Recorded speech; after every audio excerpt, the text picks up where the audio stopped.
اللہ اللہ اللہ اللہ اللہ اللہ اللہ اللہ الحمدللہ رب العالمین والصلاة والسلام علی حبیبہ محمد وآلہ واصحابہ اجمعین۔ اعوذ باللہ من الشیطان الرجیم۔ سورہ توبہ شروع ہوتی ہے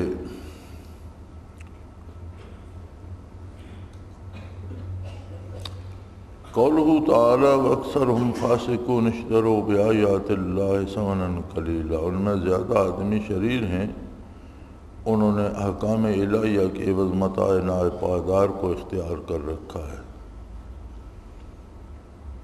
اس سے دلالت ہے کہ اتباع شہوات میلان الی اللذات سبب ہو جاتا ہے فسق و فجور کا۔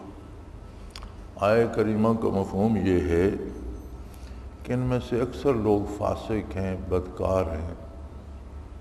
آگے اس کی وجہ ارشاد فرمائیے اشتروا بآیات اللہ ثمنا قلیلا، کہ اللہ کے احکام کو دنیا کی دولت پر فروخت کر دیتے ہیں، یعنی پیسے لے کر غلط مسائل بتاتے ہیں، حرام کو حلال کہہ دیتے ہیں، حلال کو حرام، جیسا کوئی فتویٰ لینا چاہے ویسا دے دیتے ہیں۔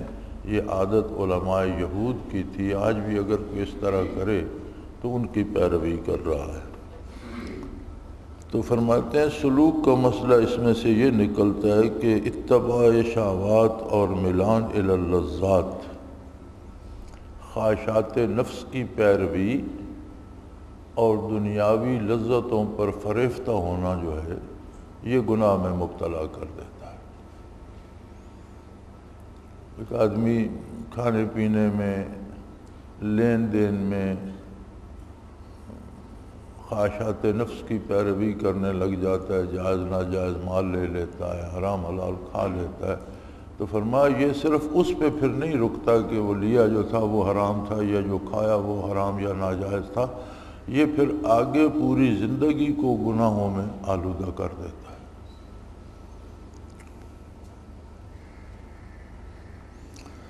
قولہ تعالی وَيَشْفِ صُدُورَ قَوْمٍ مُّؤْمِنِينَ وَيَذْهَبَ غَيْظَ قُلُوبِهِمْ، بہت سے مسلمانوں کی قلوب کو شفا دے گا۔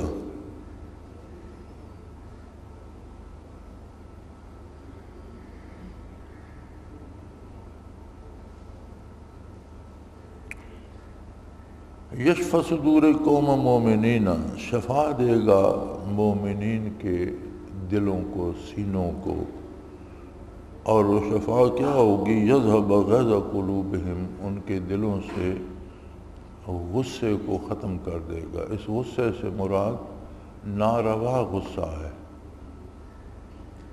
اس غیظ سے مراد وہ غیظ ہے جو اپنی انا کے لیے آئے یا اپنی ذات کے لیے آئے یا ناجائز امور کے لیے آئے۔ جائز امور کے لیے غصہ کرنا وہ تو اشداء علی الکفار، کفر کے مقابلے میں سخت ہوتے ہیں۔ تو وصف تو انسانی جو ہیں وہ رہتے ہیں، اوصاف جو تخلیقی ہیں جو پیدا کیے گئے ہیں وہ رہتے ہیں، ختم نہیں ہوتے۔ ختم ہونے سے مراد یہ ہے کہ وہ مغلوب ہو جاتے ہیں۔ یعنی کوئی انسان ایسا نہیں کہ اسے بھوک نہ لگے، اب یہ اس کی پیدائشی ایک وصف ہے کہ اسے بھوک نہ لگے یا اسے پیاس نہ لگے۔ بھوک بھی لگتی ہے، پیاس بھی لگتی ہے، لیکن اللہ جنہیں ہمت دیتا ہے وہ بھوک برداشت کر لیتے ہیں، حرام نہیں کھاتے۔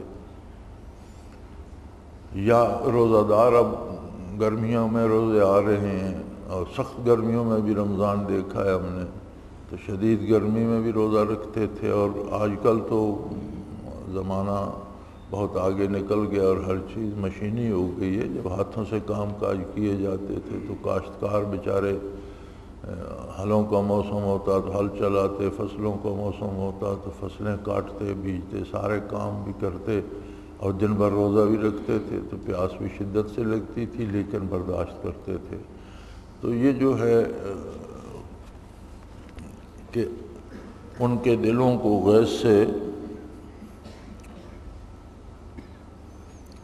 ان کے دلوں سے غیظ کو نکال دے گا، غضب کو نکال دے گا، تو اس کا مطلب ہے کہ کاملین میں بھی امور طبیعہ رہتے ہیں، لیکن جہاں مذموم ہے ان کا استعمال، جہاں ناپسندیدہ ہے، وہاں اللہ کریم انہیں اس پہ غلبہ دے دیتا ہے، وہ ناجائز پہ اسے استعمال نہیں کرتے۔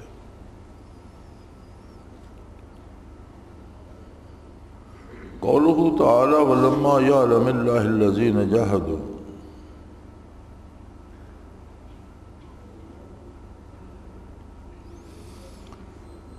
امروز اللہ تعالیٰ نے ان لوگوں کو دیکھا نہیں جنہوں نے تم سے جہاد کیا ہو، تم میں سے جہاد کیا ہو۔ فرمایا اللہ تعالیٰ جہاد کا اجر یا شہادت جہاد پر مرتب فرماتے ہیں، تو فرمایا اس سے یہ ثابت ہوتا ہے کہ ثمرات کے لیے سنت الہیہ یہ ہے کہ مجاہدہ شرط ہے، مجاہدہ کیا جاتا ہے تو اس پر ثمرات مرتب ہوتے ہیں۔ تو ایک یہ رواج ہو گیا ہے لوگوں میں کہ وہ سمجھتے ہیں کہ ہمیں کرنے کرانے کی کچھ نہیں، بس پیر صاحب نے فرما دیا اور ہو گیا۔ اور یہ بڑی عجیب بات ہے، بے شمار لوگ آپ کو ایسے ملیں گے، کوئی خلیفہ مجاز بنا پھرتا ہے، کوئی اور عہدہ لیے پھرتا ہے، حالانکہ اسے کسی نے لطیفہ قلب بھی نہیں بتایا، نہ خود پیر صاحب کو ہے نہ اسے ہے، تو زبانی وہ کہہ دیتے ہیں اچھا تمہارے منازل اتنے ہو گئے، وہ سمجھ لیتے ہیں میرے ہو گئے، تو یہ مفروضے ہیں۔ تو فرمایا ثمرات ہمیشہ مجاہدات پہ مرتب ہوتے ہیں، یہ سنت الہیہ ہے۔ اگر کوئی چیز ہوتی تو اس کے لیے شیخ بھی اس سے مجاہدہ کراتا، اس کی تربیت کرتا، اور اس پر پھر ثمرات مرتب ہوتے، اس سے کچھ کیفیات بھی حاصل ہوتی۔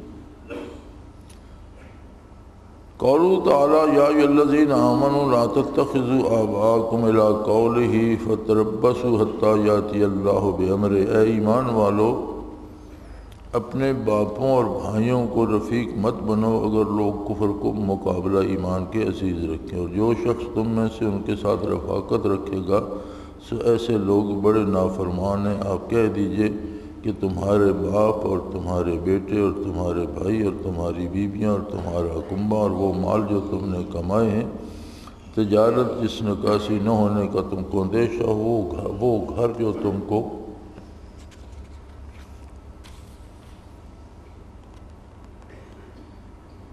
پسند کرتے ہو، تم کو اللہ سے اور اس کے رسول سے عزیز ہے، اور اس کی راہ میں جہاد کرنے سے زیادہ پیارے ہوں، تو منتظر رہو یہاں تک کہ اللہ اپنا حکم بھیج دے۔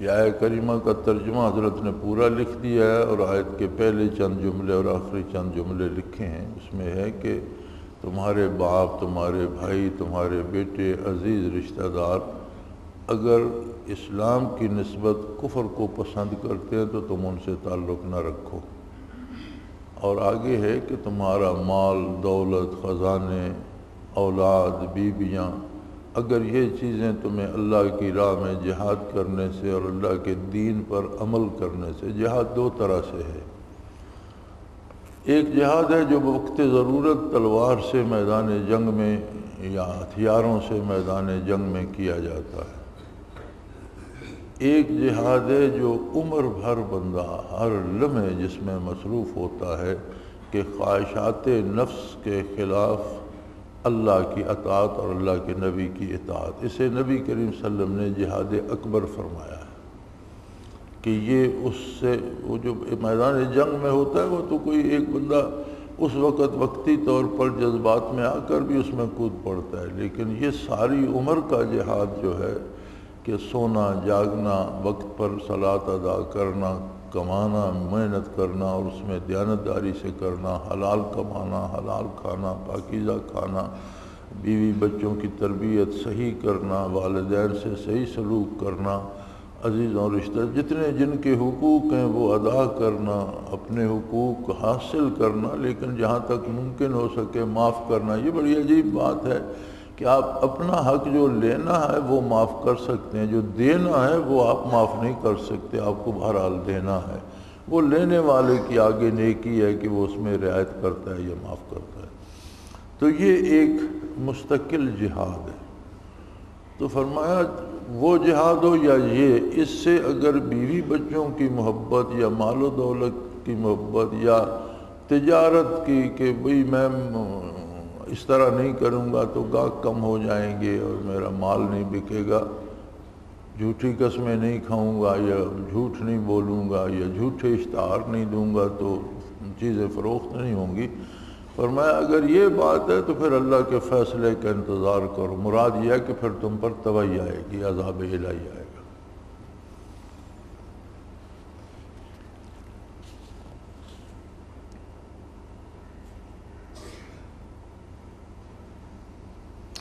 اذا اعجبتکم کثرتکم فلم تغن عنکم شیئا الی قولی ثم انزل اللہ سکینۃ علی رسولہ وعلی المؤمنین۔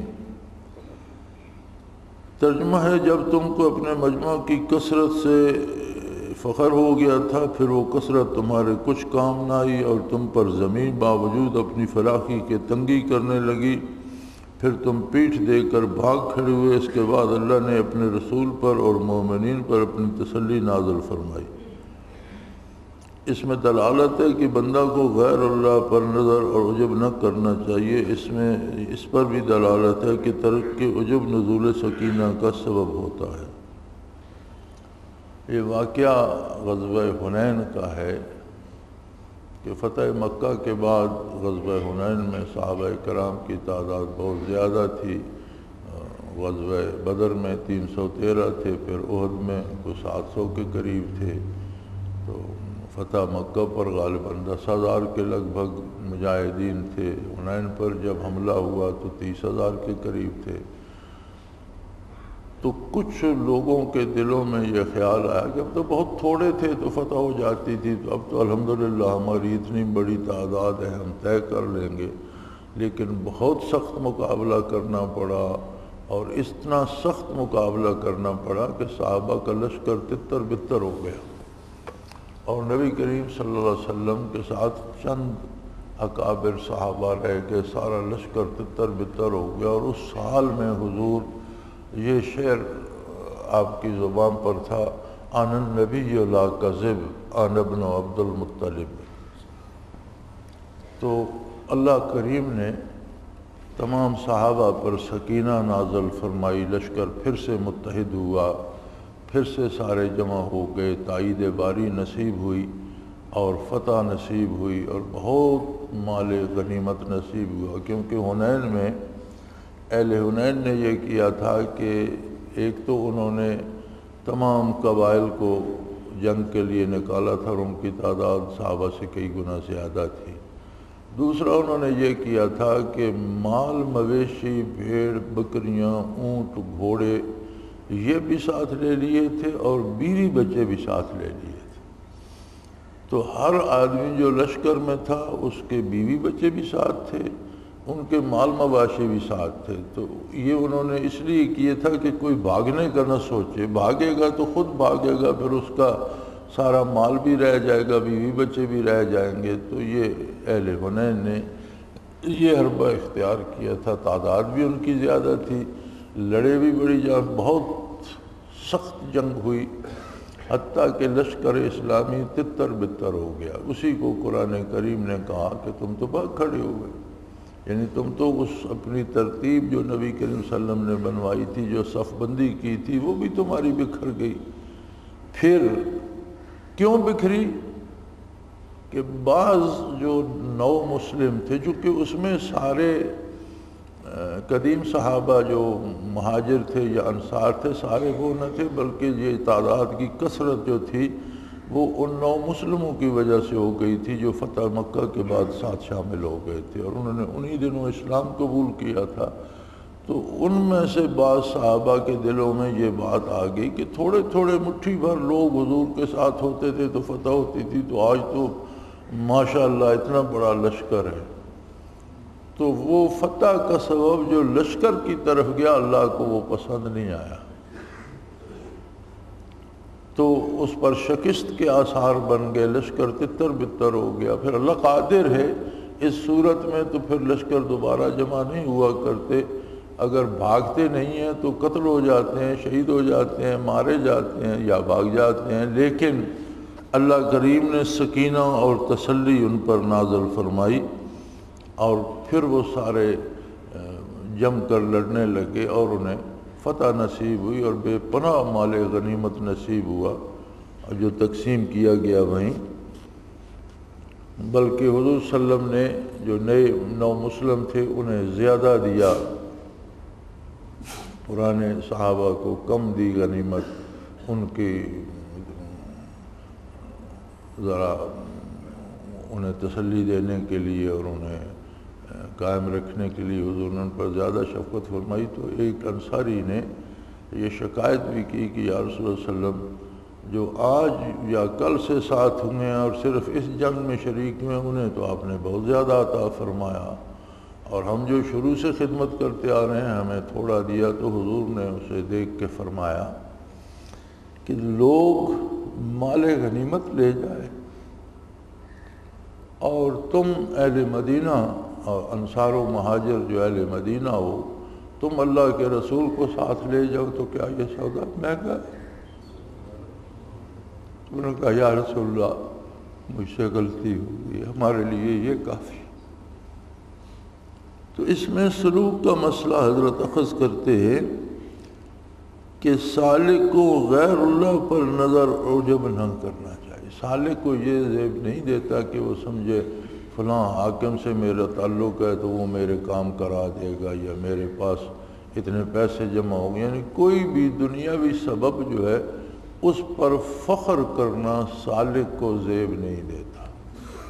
اسے اللہ کی عطا سمجھنا، اللہ کا شکر ادا کرنا ایک اور بات ہے، لیکن اسے اپنے لیے آسانیوں کا باعث سمجھ لینا اور اس پر فخر کرنا یا اترانا یہ درست نہیں ہے۔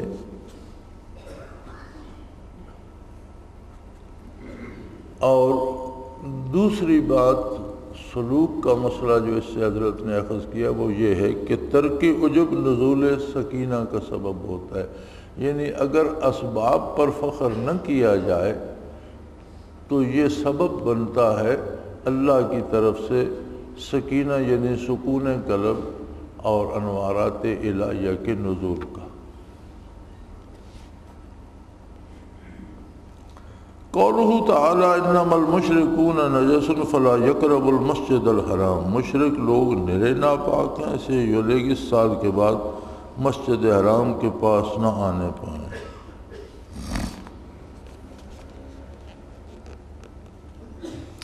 فرماتے ہیں اس پر قیاس کر کے یہ مفہوم ہوتا ہے کہ جو شخص میں میلان الی غیر اللہ کی گندگی ہو حضرت کے لائق نہیں، اور آیت میں جیسے اختلاط مشرکوں سے ممانعت ہے، اس پر قیاس کیا جائے کہ اہل دنیا اور منکرین صوفیہ کی صحبت بھی مضر ہے۔ فرماتے ہیں اس آیہ کریمہ میں اللہ نے جس طرح منع کیا ہے کہ مشرک سخت ناپاک ہیں، آئندہ اس سال کے بعد وہ مسجد حرم میں نہ آئیں، مسجد حرام میں نہ آئیں، بیت اللہ شریف میں داخل نہ ہوں، منع کر دیا گیا۔ اور یہ اعلان ایک حج پر کیا گیا، نبی کریم صلی اللہ علیہ وسلم نے سیدنا ابو بکر صدیق رضی اللہ عنہ کو بھیجا حج پڑھانے کے لیے اور یہ اعلان کرنے کے لیے، پھر بعد میں حضرت علی کرم اللہ وجہ الکریم کو بھی بھیجا۔ تو فرماتے ہیں اس سے سلوک کا مسئلہ یہ نکلتا ہے کہ جس شخص میں میلان الی غیر اللہ کی گندگی ہو، یعنی کسی شخص کا مزاج ایسا ہو کہ وہ اللہ پر بھروسہ کم اور غیر اللہ پہ زیادہ کرتا ہو، اللہ کی عبادت کم کرتا ہو، اللہ کی اطاعت کم کرتا ہو، حلال حرام کھانے سے پرہیز نہ کرتا ہو، لیکن اس کا بھروسہ اللہ کے سوا دوسروں پر ہو، خواہ بتوں پر ہو، خواہ کسی نیک آدمی کا نام لے کر اس پہ بھروسہ کرتا ہو۔ جیسے ایک زمانہ تھا، اب تو شاید ساری تکنیکیں بدل گئی ہوں گی، یہ چور اور ڈاکو بھی 11ویں شریف مانا کرتے تھے کہ ڈاکے سے جو حاصل ہوگا نا اس میں سے 11ویں شریف کا حصہ دیں گے سیدنا شیخ عبد القادر کے نام کا، تو اس سے انہیں امید ہوتی تھی کہ ڈاکہ بھی کامیاب ہوگا اور پولیس بھی نہیں پکڑے گی۔ تو ایک اس طرح کے لوگ، اور دوسرے وہ لوگ جیسے اختلاط مشرقوں سے ممانعت ہے، اس پر قیاس کیا جائے کہ اہل دنیا اور منکرین صوفیہ کی صحبت بھی مضر ہے۔ دوسرے وہ لوگ جو سلوک و تصوف کے منکر ہوں، سالک کو ان کے ساتھ بیٹھنا بھی نقصان دیتا ہے۔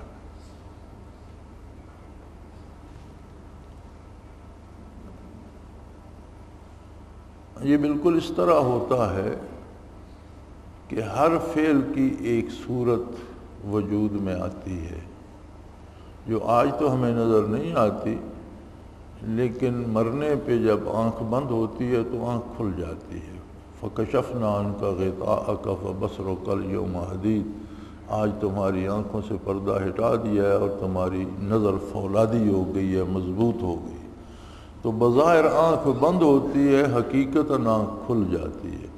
تو اس وقت ایک ایک عمل جو ہم نے دنیا میں کیا ہوتا ہے وہ متشکل اپنے وجود میں نظر آتا ہے۔ تو یہ دونوں باتیں کہ اللہ کے ساتھ کوئی شرک کرتا ہو یا کفر کرتا ہو تو اس پر جو نحوست یا جو ظلمت آتی ہے،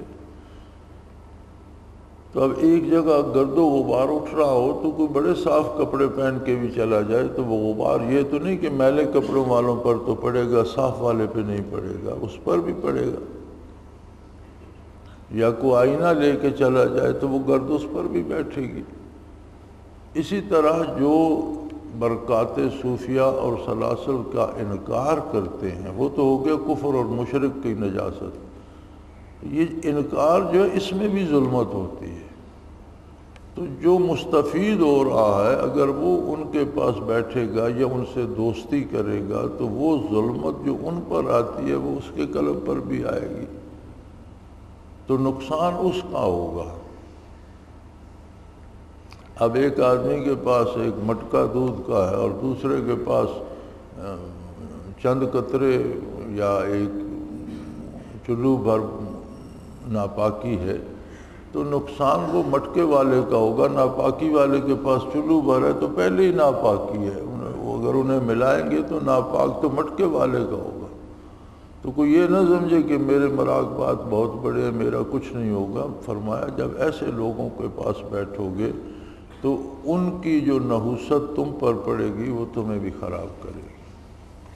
اور یہ اتنا مشکل ہوتا ہے کہ ہم 4-5 ساتھی ہوتے تھے شروع میں، حضرت رحمۃ اللہ علیہ کے ساتھ ذکر کرتے تھے۔ تو ایک شام حضرت کی مسجد میں ہی حضرت نے ہمیں مغرب سے عشاء تک ذکر کرایا، اور ذکر کے بعد جب دعا کر چکے تو بڑے خفا ہوئے، ناراض ہوئے کہ پتہ نہیں تم لوگ جاتے کہاں ہو اور کرتے کیا ہو۔ ایک ذکر میں مجھے بھی توڑ کے رکھ دیا اور بڑی کوفت ہوئی اور بہت بوجھ پڑا مجھ پر۔ بات ختم ہو گئی، حضرت نے عشاء کی نماز پڑھائی۔ تو جب ہم علادہ بیٹھے تو وہ جو ساتھی 2-3 تھے وہاں کے حضرت کے گاؤں کے ہی رہنے والے، تو مجھے کہنے لگے یار اصل بات یہ ہے کہ آج ہماری میاں والی تاریخ تھی تو ہم عدالت میں بھی گئے اور ہوٹلوں سے کھانا بھی کھایا، اس لیے حضرت جھڑک رہے تھے۔ یعنی وہ جو نحوست اس کھانے کی اور عدالتوں میں پھرنے کی بدکاروں کے ساتھ، اور عدالتوں میں اور ان میں تو عجیب کیفیت ہوتی ہے، تو وہ تھی۔ تو حضرت کو بھی تکلیف ہوئی اور حضرت ہمیں جھاڑ رہے تھے۔ میں نے حضرت کو بتا دیا، حضرت اور ناراض ہوئی، پھر وہ مجھ سے لڑے کہ تم نے حضرت کو کیوں بتایا؟ میں نے کہا تم نے مجھے کیوں بتایا؟ تو مجھے نہ بتاتے میں حضرت تو یہ صحبت کا یا کھانے پینے کا، تو فرماتے ہیں جو منکرین تصوف ہوں ان کے پاس بھی بیٹھو گے تو یہ اثرات تم پر آئیں گے۔ تو اگر 4-5 ساتھیوں کے ساتھ اتنی عظیم ہستی ذکر کرائے تو اسے محسوس ہوتا ہے، تو آپ اندازہ کریں کہ یہ ہزاروں لوگوں کو ذکر کرانا اور روئے زمین پر کرانا یہ اتنا آسان کام نہیں ہے۔ اور ہر ساتھی کو چاہیے کہ اپنی محفل کو حتی الامکان اچھے لوگوں کے ساتھ رکھے، اچھی جگہوں پہ جائے، مجبوراً جہاں جانا پڑتا ہے، ہماری مجبوریاں ہیں، بازار بھی جانا پڑتا ہے، عدالتوں میں بھی جانا پڑتا ہے، تو ایک دھیان رکھے کہ یاوہ گوئی نہ کرے، فضول باتیں نہ سنیں، اپنے کام سے کام رکھے اور ذکر کرتا رہے یا درود شریف پڑھتا رہے یا استغفار پڑھتا رہے کہ جو گرد پڑ رہی ہے کچھ نہ کچھ اس کا اگر گرد پڑ رہی ہے تو بندہ کپڑے جھاڑتا تو رہے، کچھ نہ کچھ کمی ہوتی رہے۔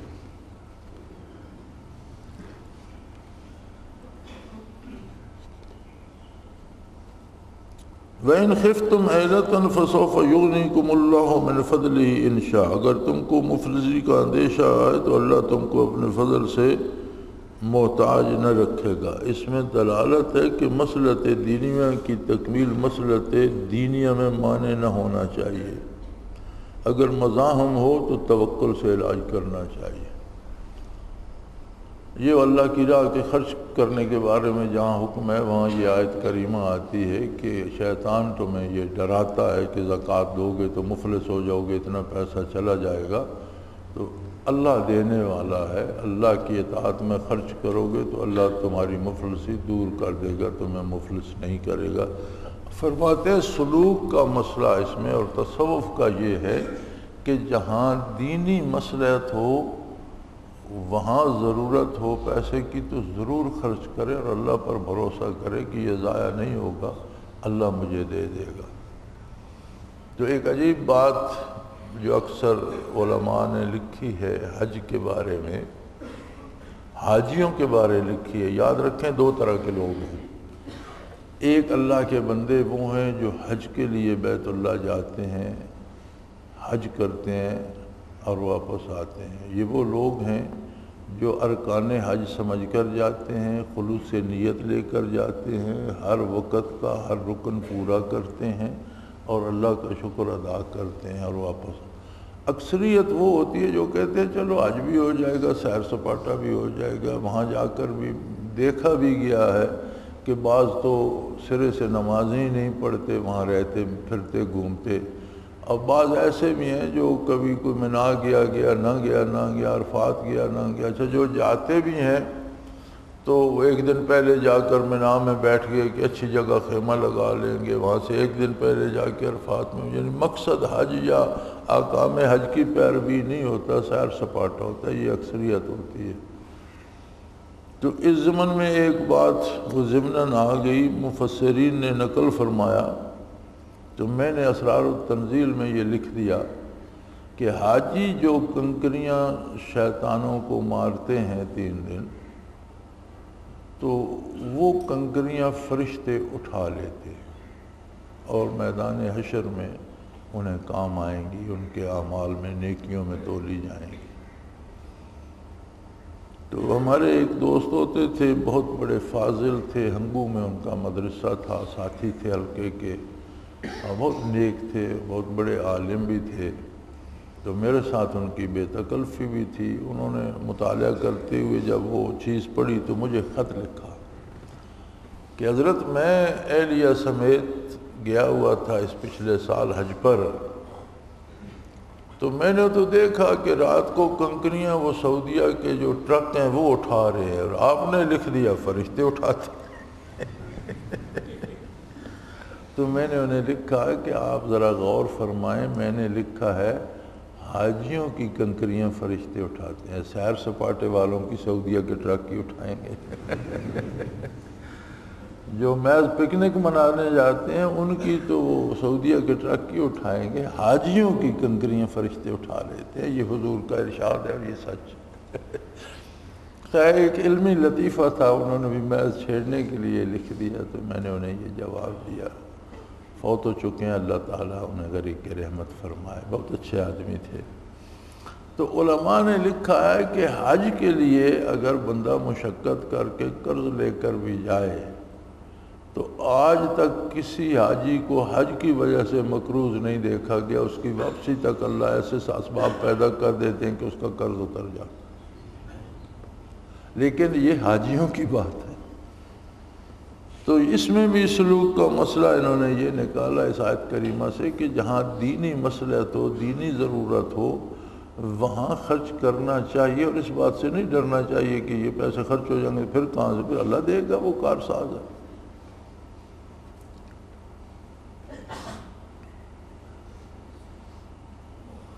قولہ تعالی قاتلہم اللہ، خدا ان کو غارت کرے۔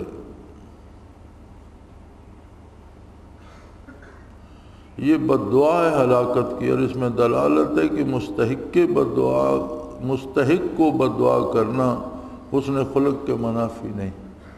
فرماتے ہیں اللہ نے بھی فرمایا قرآن میں بھی، مقاتل اللہ انہیں تباہ کر دے، تو اس کا مطلب یہ ہے کہ جو مستحق بد دعا کا ہو اس کے لیے بد دعا کرنا یہ حسن خلق کے منافی نہیں۔ اب مستحق بد دعا کا کون ہوگا؟ بنیادی بات یہ ہے کہ جس بندے سے، پہلی بات یہ ہے کہ جس سے اللہ کے دین کی توہین ہوتی ہو یا دین کو خطرہ ہو، دین کے خلاف بدعات یا رسومات جاری کرے گا یا احکام دین کے خلاف دے گا، وہ مستحق ہے بد دعا کا، اور اس کے لیے بد دعا کرنا حسن خلق کے منافی۔ دوسرا درجہ اس کا یہ ہے کہ اللہ کی مخلوق کو اس سے نقصان کا اندیشہ ہو۔ تو دونوں صورتوں میں یہ نہیں کہ آپ کسی سے ذاتی طور پر محض کسی بات پر بگڑ گئے، خواہ غلطی آپ کی تھی وہ سچ پر تھا، آپ ناراض ہو گئے تو آپ بال کھول کر بد دعائیں دینے بیٹھ جائیں، یہ درست نہیں۔ مستحق کے بد دعا ہو۔ بد دعا کا مستحق سب سے پہلے وہ ہوتا ہے جس سے اللہ کے دین کو نقصان ہو رہا ہو، اور دوسرے درجے میں وہ ہے جس سے اللہ کی مخلوق کو ایذا پہنچ رہی، اور جن سے دین کا بھی نقصان ہوتا اور مخلوق کو بھی ایذا پہنچ رہی ہو، ان کا تو پھر کیا کہنا۔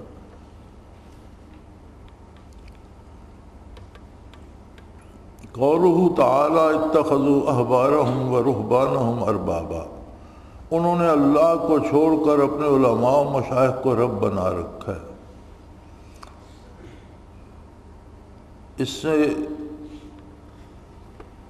یہ مسئلہ اخذ ہوتا ہے سلوک و تصوف کا کہ احکام شرعیہ کو چھوڑ کر رسومات کی پیروی نہیں کرنا چاہیے۔ یہ فلاں بزرگ نے شروع کی، یہ فلاں بزرگ نے، کوئی بزرگ نہیں ہے اللہ کے احکام کے مقابلے میں، سب اللہ کے بندے ہیں، اور سب کا اعلیٰ مقام بندگی اور عبودیت ہے۔ بندے کا سب سے بڑا مقام بندگی، اور عبد کا سب سے بڑا مقام عبدیت ہے۔ کوئی بندہ ایسا نہیں ہے جو اللہ کے حکم کے خلاف کوئی رسم شروع کر دے تو اللہ کا حکم چھوڑ دیا جائے اور اس رسم کو، اور بیشتر رسومات ایسی ہیں جو بزرگوں نے ایجاد نہیں کی، ایجاد تو بعد والوں نے کی پیسے کمانے کے لیے یا اپنے اقتدار کے لیے، اور نام بزرگوں کا لگا دیا۔ کیونکہ جو بندہ دین کے خلاف رسومات اور بدعات ایجاد کرتا ہے وہ بزرگ ہو نہیں سکتا۔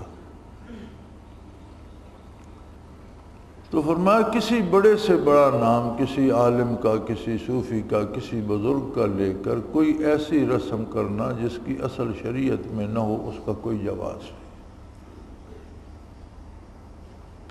وہ ایسا ہی ہے جیسے اس نے اللہ کو چھوڑ دیا اور اس رسم ایجاد کرنے والے کو اپنا معبود بنا لیا۔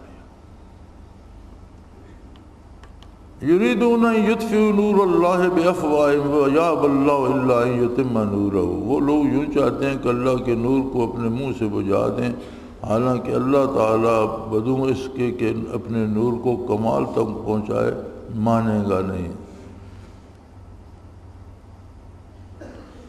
فرماتے ہیں اس میں سلوک کا مسئلہ یہ ہے کہ مخالفین کی طاقت یا اثر و رسوخ سے نہ گھبرائے۔ اگر حق پر ہے تو اللہ پر اعتماد کرے، کوئی اس کا کچھ نہیں بگاڑ سکتا۔ حق پر ہونا شرط ہے، اللہ کے دین کے مطابق، قرآن و سنت کے مطابق اگر ایک بندہ حق پر ہے تو اس کا مخالف کوئی حکمران ہو جائے یا جرنیل ہو جائے یا کوئی جج ہو جائے یا کوئی مالدار ہو جائے، اس کے پاس زیادہ وسائل ہوں یا زیادہ طاقت ہو، فرمایا کہ اسے گھبرانے کی ضرورت نہیں ہے۔ اسے اللہ پر بھروسہ رکھنا چاہیے، اور اللہ حفاظت فرماتا ہے، وہ اس کی کوئی کچھ بگاڑ نہیں سکتا۔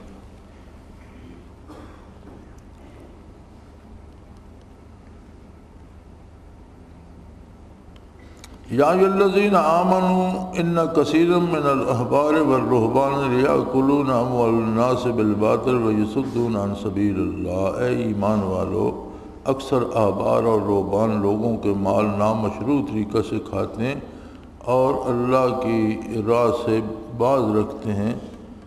فرماتے ہیں یہ حال اس شخص کا ہے جو جاہل مریدوں سے نذرانے لے لیتا ہے اور ان سے حق کو چھپاتا ہے۔ یعنی یہ سلوک کا مسئلہ اس میں یہ ہے کہ ایسے پیروں کی بات کی گئی ہے جو کسی کو نہ کوئی عقیدہ بتاتے ہیں، نہ عمل بتاتے ہیں، نہ ان کے ایمان کی اصلاح ہوتی ہے، نہ عمل کی اصلاح ہوتی ہے۔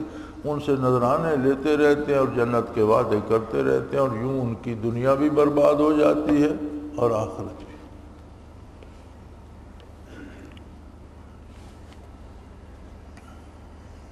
تو میرا خیال ہے اب اگر دیکھا جائے تو اکثریت ایسے ہی لوگوں کی ملتی ہے، اور لوگ بیچارے بڑے خوش ہوتے ہیں کہ میں جی ہر سال، ہمارا ایک رشتے میں چچا ہوتا تھا، بیچارہ فوت ہو گیا، اللہ مغفرت فرمائے، تو وہ مرید تھا گولڑے شریف۔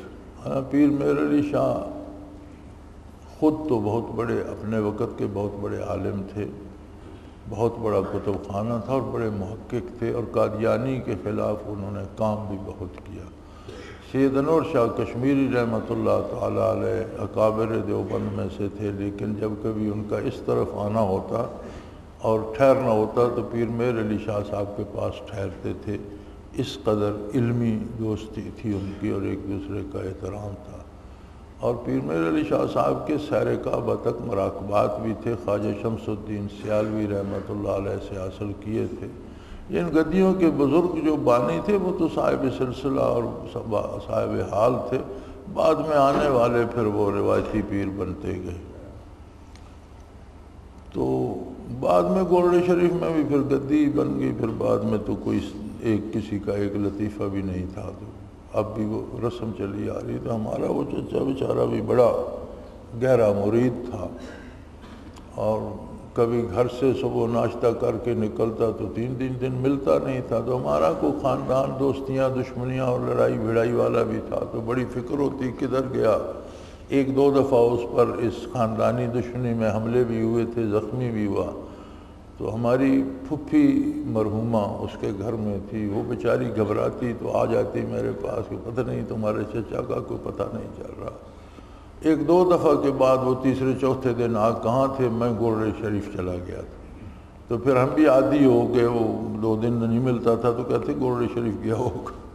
یعنی اس قدر جنون تھا اسے کہ گھر سے نکلا کسی غرض سے تو پھر چلتا ہی گیا، بس میں بیٹھ گیا اور وہاں چلا گیا 2 دن 3 اور تیسرے چوتھے دن آتا تو باسی روٹیاں سوکھی 2-3 لپیٹی ہوتی یا آدھی لپیٹی ہوتی۔ چچا یہ کیا، یہ تبرک لائے ہو؟ میں نے کہا یار اچھے بھلے 500-700 روپیہ خرچ کر کے تو یہ سوکھی روٹی تبرک کے نام پر اٹھا لائے ہو، خدا کے بندے اس میں 200 روپے کا فروٹی لے آتے بچوں کے کسی، اس کو کوئی کیا کرے گا۔ پھر میرے ساتھ لڑا کرتا تھا کہ تم گستاخ ہو، بزرگوں کی عزت نہیں کرتی، رونق لگی رہتی تھی۔ اسے آخر بیچارے کو شوگر ہو گئی، شوگر بڑی زیادہ تھی، اوپر سے جا کر پنڈی آپریشن کرا لیا، کوئی گردوں میں پتھری تھی یا کیا تھی، تو ڈاکٹروں نے بڑا منع بھی کیا، اس نے زبردستی کرا لی۔ بیچارہ اسی زخم سے فوت ہوا، وہ زخم بگڑ گیا، بالآخر اسپتال والوں نے بھی کہہ دیا جی ہمارے بس کی بات نہیں، گھر لے آئے، پٹیاں کرتے رہتے تھے اور کیا تھا، تو 1.5 بڑی تکلیف میں رہا، فوت ہو گیا۔ تو جب اسے بہت تکلیف ہوتی تھی نا تو اتنی گالی دیا کرتا تھا گدی نشینوں کو، ان کی ایسی تیسی، میں اتنے چکر لگائے، اتنے پیسے میں نے خرچ کیے، میرے کام تو یہ بھی نہیں آئے۔ اب اس غریب کی اس ساری محنت کا جو تھا حاصل، اس سے توقع یہ تھی کہ میں روز آتا ہوں، پیسے خرچ کرتا ہوں، جب مجھ پر مصیبت آئے گی تو یہ روک دیں گے۔ یعنی امید بھی غلط تھی، اسے یہ توقع ہی نہیں تھی کہ وہاں جاؤں گا تو میری کوئی اصلاح ہوگی، اور آگے کوئی اصلاح کرنے والا بھی نہیں تھا، پیسے لینے والے ہی تھے۔ تو پھر جب وہ درد ہوتا اور وہ زخم صاف کرتے، پٹی لگاتے، تو اتنی بڑی گالی دیتا تھا کہ ان کی ایسی تیسی، پیسے کھا گئے اور اب ملتے بھی نہیں، اب کوئی نہیں درد کو روکتے۔ تو یہاں ان پیروں کی بات ہو رہی ہے، کثیر من الاحبار والرہبان لیأکلون اموال الناس بالباطل ویصدون عن سبیل اللہ، کہ ایک تو لوگوں کا ناجائز مال کھا جاتے ہیں اور پھر انہیں جھوٹی تسلی دیتے ہیں کہ ٹھیک ہے تم نے شرینی دے دی، تمہارا کام ہو گیا، تم بخشے جاؤ گے، حالانکہ ایسا ہوتا نہیں۔ یعنی انہیں دین سے بھی روک دیتے ہیں۔ یہ تسلیہ نہ دیتے تو شاید کسی سے وہ کچھ سیکھتے، کچھ کرتے، اس سے بھی روک دیتے ہیں، تو یہ بہت ظلم ہے۔ قولہ تعالیٰ والذین یکنزون الذہب والفضہ، جو لوگ سونا اور چاندی جمع کر رکھتے ہیں، اس میں بخل کی مذمت ہے، کنجوسی کی مذمت ہے۔ بخل ہوتا ہے کہ جائز ضرورت پر بھی خرچ نہ کرنا، یہ کنجوسی ہوتی ہے، بخل ہوتا ہے۔ اور اسراف ہوتا ہے بغیر ضرورت کے خرچ کرنا، جتنی ضرورت ہے جائز حد تک وہ خرچ کرنا اعتدال اسلام ہے۔ بلا ضرورت اپنی نمائش کے لیے، خود کو بڑا بتانے کے لیے خرچ کرنا، یہ اسراف ہوتا ہے، اور جائز ضرورتوں کے لیے خرچ نہ کرنا یہ بخل ہوتا ہے۔ تو فرمایا صوفی کو دونوں سے بچنا چاہیے۔ فلا تظلموا فیہن انفسکم، سو تو ان سب مہینوں کے بارے میں اپنا نقصان مت کرنا۔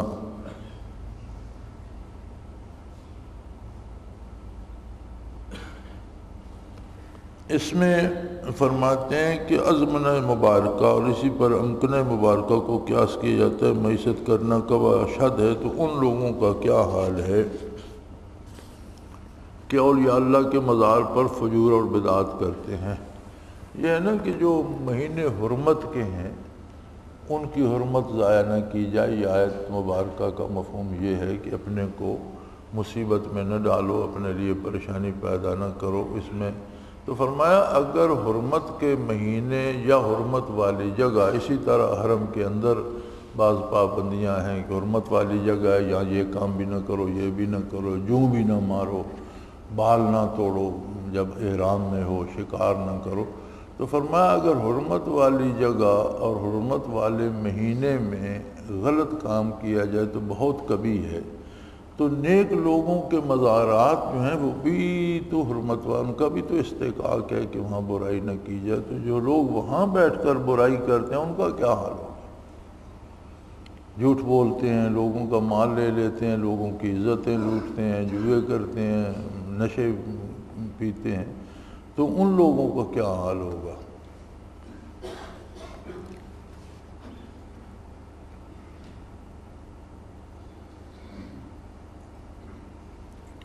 اسی طرح عرس وغیرہ جب مناتے ہیں تو اس میں جو قباحتیں کرتے ہیں، یا ناچ گانے، اچھل کود اور ڈھول ڈھمکے، تو یہ اہل اللہ کے مزارات پر حضرت فرمایا کرتے تھے کہ زندگی بھر تو انہوں نے شیطان کو پریشان کیے رکھا، اب قبر میں شیطان ان کو پریشان کر رہے اپنے چیلے چاٹے اکٹھے کر کے، کہ زندگی میں تو انہوں نے مجھے بگائے رکھا، چلو میں انہیں پریشان کرتا ہوں۔ تو اس کا مطلب ہے جو لوگ خلاف دین حرکات کرتے ہیں وہ شیطان کے چیلے ہیں، شیطان کا اتباع کرتے ہیں۔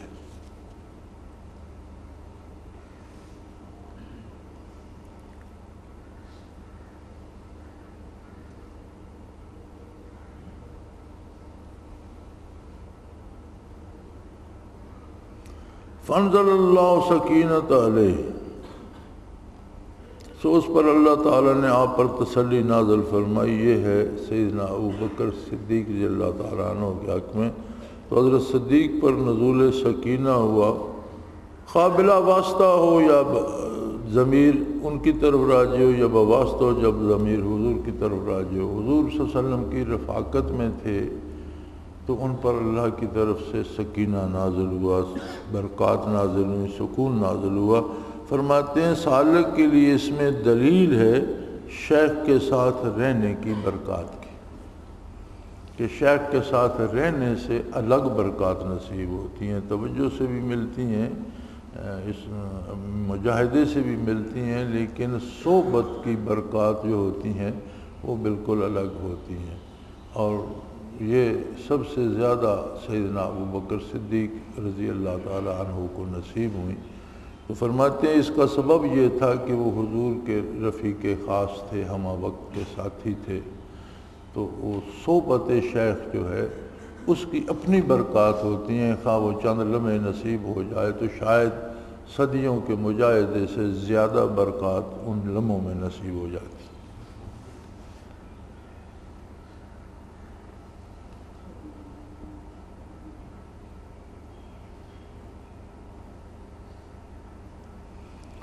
لو کان ارضاً قریباً وسفراً قاصداً لاتبعوک، اگر کچھ لگتے ہاتھ ملنے والا ہوتا اور سفر بھی معمولی ہوتا تو یہ لوگ آپ کے ساتھ ہوتے۔ اس میں نفس کے لیے امتحان کا طریقہ ہے کہ وہ اللہ کا محب ہے یا نہیں۔ وہ طریقہ یہ ہے کہ جس عمل میں کوئی نفع دینوی نہ اور مشقت تو اس میں دیکھنا چاہیے کیا رنگ ہوتا ہے۔ فرماتے ہیں اس سے بندہ ہے تو منافقوں کے حق میں کہ اگر سفر بھی تھوڑا ہوتا اور جاتی غنیمت ملنے کا امکان ہوتا، کو ہاتھ لگنے کی بات ہوتی تو یہ ضرور آپ کے ساتھ ہوتے، لیکن جب سفر لمبا اور مشقت اور لڑائی کی شدت کا بھی اندیشہ ہے، ضروری نہیں کہ غنیمت ملے یا کیا ہو تو یہ نہیں جاتے۔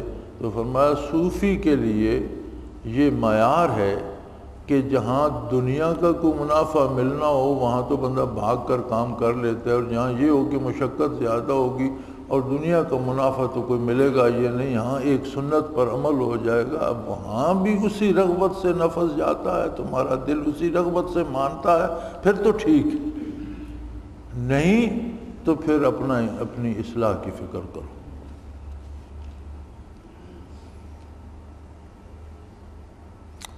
قولہ تعالی وَسَيَحْلِفُونَ بِاللَّهِ لَوِ اسْتَطَعْنَا لَخَرَجْنَا مَعَكُمْ، اور ابھی خدا کی قسمیں کھا جائیں گے کہ اگر ہمارے بس کی بات ہوتی تو ہم ضرور تمہارے ساتھ چلتے۔ اس طرح یعنی جس طرح منافقین مسلمانوں کو دھوکہ دیتے تھے، سالک کو اس کا نفس جھوٹے دعووں سے دھوکہ دیتا ہے اور طاعت میں باطل عذر پیش کرتا ہے، اس نفس کو یہی جواب دو کہ اللہ تعالیٰ نے ارشاد فرمایا یُہْلِکُونَ أَنفُسَهُمْ،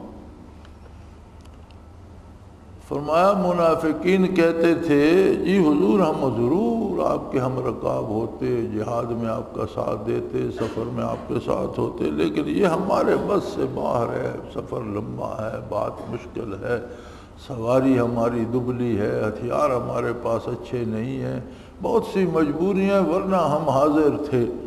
تو فرمایا صوفی کے لیے اس میں اصلاح ہے کہ اسے بھی اس کا نفس مجاہدہ کرنے سے جھوٹے دعوے یاد دلاتا ہے، تمہاری نیند کم ہو جائے گی، تم دفتر کا کام نہیں کر سکو گے، تمہاری صحت ٹھیک ہے، طرح طرح کے وہ خدشے اسے دلاتا ہے۔ تو فرمایا کہ اس کا جواب نفس کو دے جو ان منافقین، اللہ نے ان منافقین کو جواب دیا تھا، اللہ نے فرمایا یُہْلِکُونَ أَنفُسَهُمْ، اپنے آپ کو تباہ کر رہے ہیں۔ صوفی بھی نفس کو بتائے کہ مجاہدہ کرنے میں، دین پر عمل کرنے میں تجھے تکلیف ہوتی ہے تو تو خود بھی تباہ ہو رہا ہے، ساتھ مجھے بھی تباہ کرے گا۔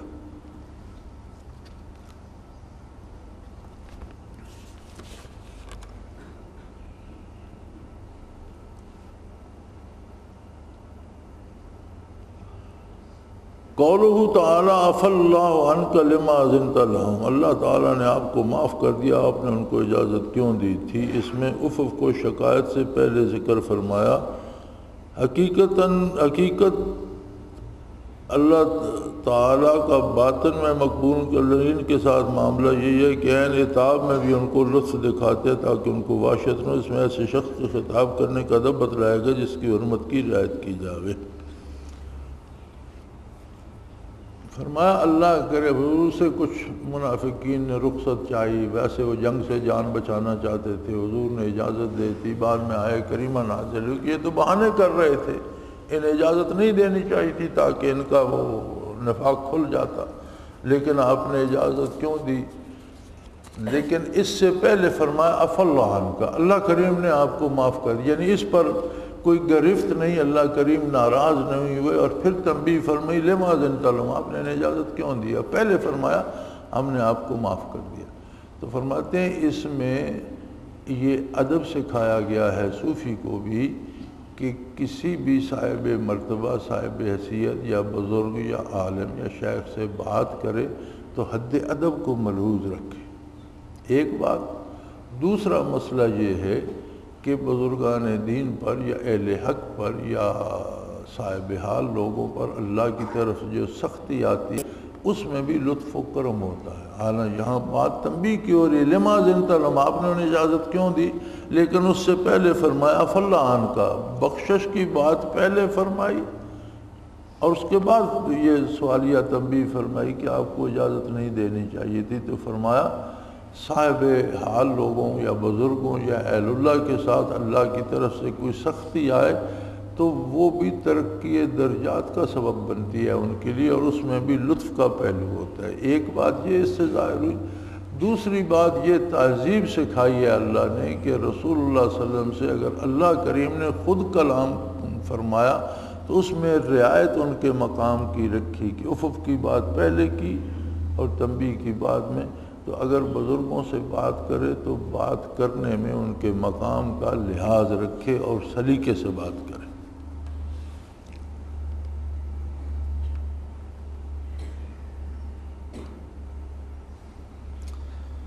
لما اذنت لهم حتى يتبين لك الذين صدقوا، آپ نے ان کو اجازت کیوں دی تھی جبکہ آپ کے سامنے سچے لوگ ظاہر نہ ہو جاتے؟ اس میں شیوخ کو تعلیم ہے کہ مریدوں کے عذر قبول کرنے میں بیداری سے کام لیں، وہ عذر سچ مچ واقع کے مطابق ہے یا فضاد کی آمیزش ہے، کیونکہ بہت سے مرید دھوکہ بھی دیتے ہیں، اس کا انجام انہی کے دین کی بے انتظامی ہے۔ فرمایا اللہ کریم نے حضور نبی کریم کو کہ آپ نے ان کو اجازت کیوں دی؟ اگر اجازت نہ دیتے تو سچا جھوٹا الگ ہو جاتا اور آپ کے سامنے واضح ہو جاتا۔ تو اس میں فرماتے ہیں سلوک کا مسئلہ یہ ہے کہ مرید بھی بعض اوقات مجاہدہ کرنے سے یا بعض دینی احکام پر عمل کرنے سے عذر تراشتے ہیں، تو شیخ کو فوراً اجازت نہیں دینی چاہیے بلکہ تحقیق کرنی چاہیے، کیونکہ فوراً اجازت دینے سے اگر اس نے غلط ملط بات بنا کر اجازت لے لی تو اس میں اس مرید کا سب کچھ تباہ ہو جائے گا۔ تو شیخ صرف سکھانے والا نہیں، شیخ کے ذمہ مریدوں کی حفاظت بھی ہے، ان کے کردار کی اصلاح کا بیان بھی کرے، ترغیب بھی دے اور ان کے عمل پر نگاہ بھی رکھے کہ وہ اپنے آپ کو برباد نہ کریں۔ تو محض معمولی بہانوں پر اجازت نہ دیتا رہے بلکہ تحقیق کرے کہ واقعی اسے اس کی ضرورت ہے یا نہیں۔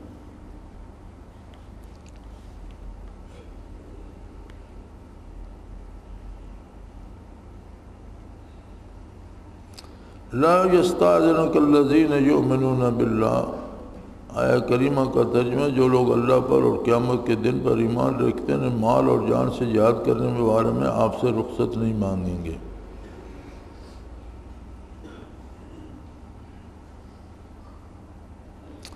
تو فرماتے ہیں روح المعانی میں ہے کہ اس میں اشارہ ہے کہ مومن جب خیر کو سنتا ہے تو فوراً اس کی طرف دوڑتا ہے، اور ظاہر ہے کہ یہ حالت شوق سے پیدا ہوتی ہے، اس میں شوق کا اسباب ہے۔ فرماتے ہیں کہ آیت کریمہ کا ترجمہ یہ ہے کہ جن کا اللہ اور آخرت پر ایمان ہے وہ مال سے بھی جان سے بھی جہاد کرنے میں آپ سے رخصت نہیں مانگیں گے۔ تو فرماتے ہیں سلوک کا مسئلہ اس میں یہ ہے کہ سالک جان اور مال سے اپنے مجاہدے میں کمی نہیں آنے دیتا، کیونکہ ذکر الہی سے شوق پیدا ہوتا ہے، اور شوق جو ہے وہ کام کرنے کی ترغیب دیتا ہے، یعنی جس چیز کا شوق آپ کو ہوگا اس پہ آپ خرچ بھی کریں گے، اس کے لیے راتوں کو بھی جاگیں گے، اس پر محنت بھی کریں گے، اور یہی برکت شیخ کی توجہ اور اللہ کی ذکر کی ہوتی ہے کہ ایک شوق یا ذوق پیدا ہو جاتا ہے جس سے مشقت آسان ہو جاتی ہے، دوسرے کو مشکل لگتی ہے، لیکن جسے شوق ہوتا ہے اسے مشکل نہیں لگتی۔ اب دنیا کی باتیں دیکھ لیں، دنیا امور میں بعض لوگوں کو کتے پالنے کا شوق ہے۔ اب ہم کہتے ہیں یار یہ کیا، یہ ناپاک کتے لیے پھرتا ہے، اتنا تو گوشت ان کو کھلا دیتا ہے، اتنا دودھ ان کو پلاتا ہے، پھر روز ان کو دوڑا رہا ہے، خود بھی دوڑ رہا ہے۔ میں نے لاہور کی سڑکوں پہ بھی دیکھا 6 میل دوڑتے ہیں۔ کیوں بھائی؟ یہ کتے کو دوڑا رہا ہوں، کتے کو ورزش کرا رہا ہوں۔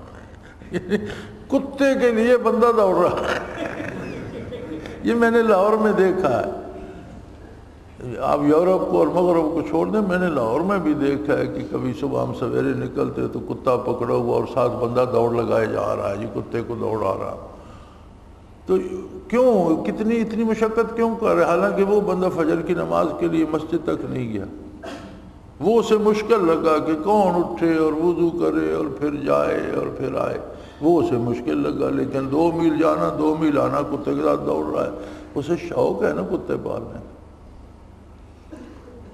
اسی طرح جس چیز کا شوق ہو جاتا ہے وہ کام اس بندے کو مشکل نہیں لگتا، دوسروں کو مشکل لگتا ہے۔ تو فرماتے ہیں کہ توجہ سے اور ذکر الہی سے شوق پیدا ہو جاتا ہے، محبت الہی پیدا ہو جاتی ہے، آخرت کو بنانے کی ایک محبت پیدا ہو جاتی ہے، مجاہدے آسان ہو جاتے ہیں۔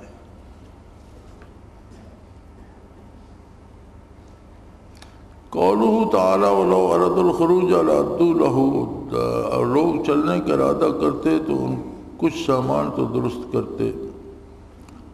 فرمایا اگر ان لوگوں کو جو اجازتیں لے رہے ہیں نہ جانے کے لیے، انہوں نے جانے کی تیاری بھی نہیں کی، ان کا ارادہ ہی نہ جانے کا تھا۔ اگر جانے کا ارادہ ہوتا تو تیاری تو کرتے، سامان وغیرہ اسلحہ سواری اکٹھا تو کرتے، پھر ادھر پیش کرتے کہ رسول اگر حکم ہو چلنے کو تیار ہوں، ورنہ یہ میری مجبوری بھی ہے۔ نہ تو تیاری بھی نہیں کی۔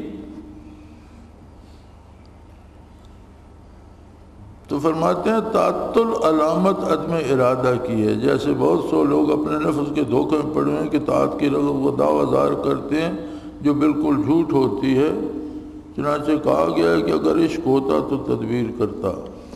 فرماتے ہیں یہ ان لوگوں کی سلوک میں کہتے ہیں کہ یہ کام نہیں چلتا کہ بندہ کہتا ہے یار بڑا دل کرتا ہے تہجد پڑھنے کو پر طبیعت ٹھیک نہیں ہے، یہ نہیں چلے گا۔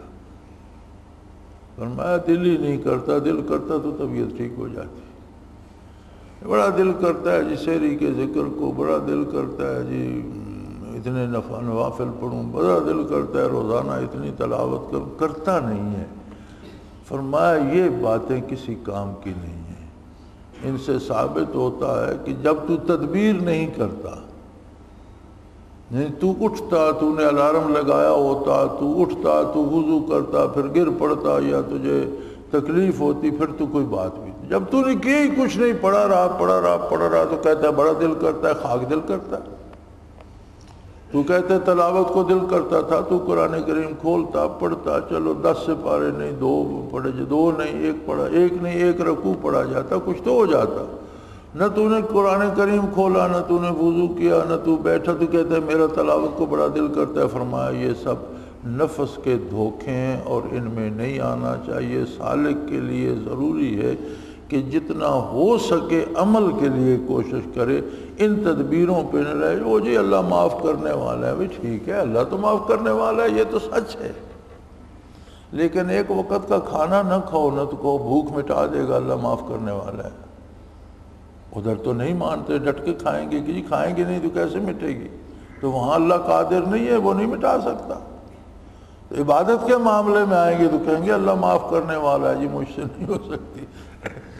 تو یہ درست نہیں ہے۔ فرمایا یہ نفس کا دھوکہ ہے، اور محض کہنے سے کام نہیں ہوتا، کام کرنے سے ہوتے ہیں۔ وَإِنَّ جَهَنَّمَ لَمُحِيطَةٌ بِالْكَافِرِينَ، اور یقیناً دوزخ کافروں کو گھیر لے گی۔ فرماتے ہیں اشارہ اخلاق سیئہ اور اعمال کبیہ کی طرف جو محیط ہے نشاط اخروی کو بصورت نار ظاہر ہوں گے۔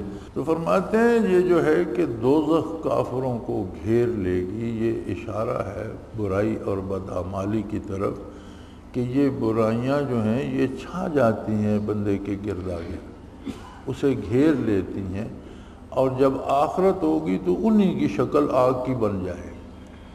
وہی برائیاں، وہی اعمال جو اس نے کی ہیں۔ اب جہنم میں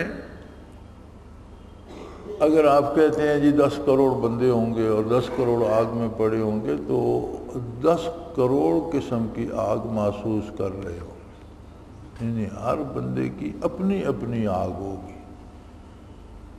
یہ کیسے ہوگا؟ یہ ایسے ہوگا کہ جیسا دنیا میں اس کا کردار تھا وہ آگ میں متشکل ہو گیا۔ کسی کا بہت برا تھا، کسی کا اس سے کم برا تھا، کسی کا اس سے کم تھا، کسی کا سب سے زیادہ تھا۔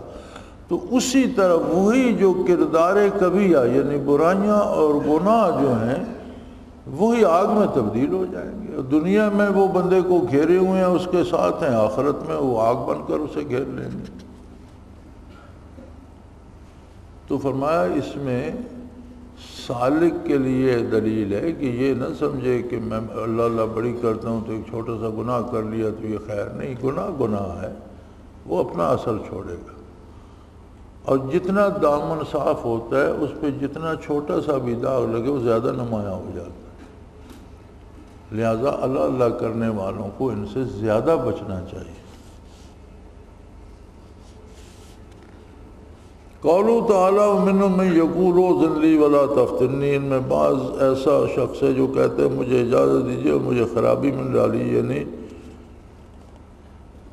نساء روم کے فتنے میں مجھ کو واقع میں یہ حالت نفس کی طاعت میں بہانہ کرتا ہے، اور طاعت میں ایسا خطرہ ہے جس کا اس طاعت کی خیر سے عازم ہے۔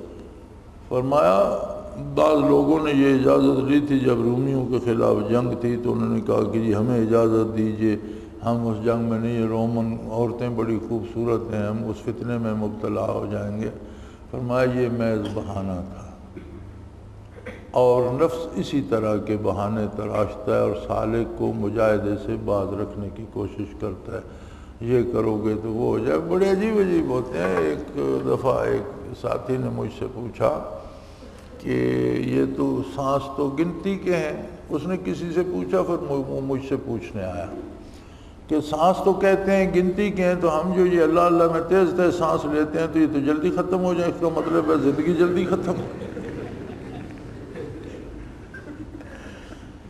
یعنی حیرت ہوتی ہے کہ نفس کیسے کیسے بہانے تراشتا ہے۔ تو میں نے کہا نہیں، سانس گنتی کے ہوتے ہیں لیکن جو اللہ کے نام کے ساتھ لیے جائیں ان سے ان کی گنتی بڑھ جاتی ہے۔ اب اور اسے میں کیا کہتا، میں نے کہا گھبراؤ نہیں، تو اللہ کا یہ حکم بھی ہے، نبی کریم صلی اللہ علیہ وسلم نے بشارت دی کہ نیکی برکت کا سبب بنتی ہے، صحت میں بھی اور عمر میں بھی۔ تو میں نے کہا یار یہ اللہ کے نام سے جو تیز تیز لیے جاتے ہیں نا، یہ خرچ نہیں ہوتے بلکہ یہ 2 × 2 بڑھتے جاتے ہیں۔ تو اس طرح کے وسوسے نفس ڈالتا ہے، فرمایا اس کا لحاظ رکھنا چاہیے۔ قولوا تعالیٰ قل لن یصیبنا الا ما کتب اللہ لنا، فرما دیجئے کہ ہم پر کوئی حادثہ نہیں پڑ سکتا مگر وہ جو اللہ تعالیٰ نے ہمارے لیے مقدم کر دیا۔ اس میں مضمون مراقبہ کا ہے جو توکل کو سہل کر دیا، اور اس کے بعد توکل سری کا۔ فرمایا یہ فرما دیجئے کہ وہی ہوگا جو اللہ کو منظور ہوگا، اور یہ خطرے کے مقابلے میں تھا کہ جی آپ اس جنگ پہ جا رہے ہیں، وہاں کفار کے وسائل زیادہ ہیں، طاقت زیادہ ہے، یہ ہوگا وہ ہوگا، یہ عرض کی گئی تو آپ نے فرمایا وہی ہوگا جو اللہ کریم کو منظور ہوگا۔ تو ہم پر کوئی حادثہ ایسا ناگہانی نہیں پڑ سکتا جو اللہ کی منشا کے خلاف ہو، لہٰذا ہمیں اللہ کی اطاعت کرنی ہے، ہم ضرور جائیں گے۔ تو فرمایا نفس ایسے بہانے اور عذر کرتا ہے کہ جن کا خطرہ وہ اس کی خیر سے بڑھا کے دکھاتا ہے کہ یار ثواب تو ملے گا لیکن اس میں جان جیسے اسی کو کہہ دیا کہ سانس ختم ہو جائیں گے جلدی۔ تو فرمایا اس کے ایسے بہانوں میں نہیں آنا چاہیے، بلکہ ایسے بہانوں کے مقابلے میں اللہ پر بھروسے کا جواب دینا چاہیے کہ میرا بھروسہ اللہ پر ہے، اللہ جو میرے لیے کرے گا وہی میرے لیے مناسب ہے۔ وَلَا يَأْتُونَ الصَّلَاةَ إِلَّا وَهُمْ كُسَالَىٰ، وہ لوگ نماز نہیں پڑھتے مگر ہارے جی سے، اشارہ ہے کہ لوگ لذت عبودیت سے محروم اور مشاہدہ جمال سے معجوم ہیں۔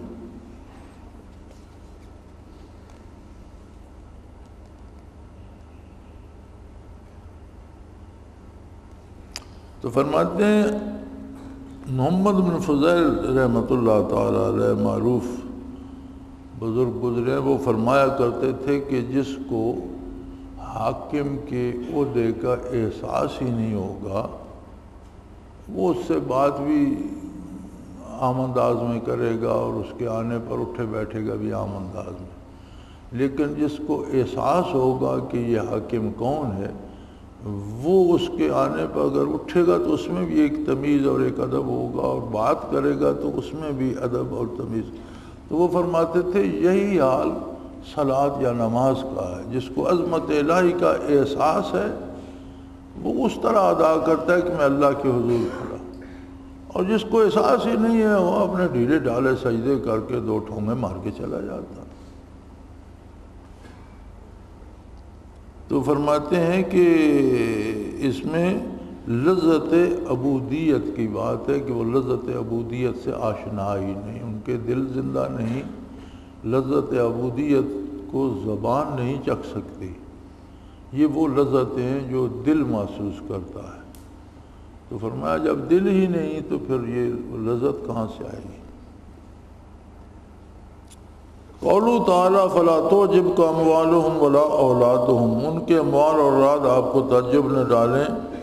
اس میں ایمان کو اس سے تعزیر ہے کہ اہل دنیا کے اموال زینت کو مستحسن نہ سمجھیں اور اس کے سبب آخرت کے عمل پر نظر کریں۔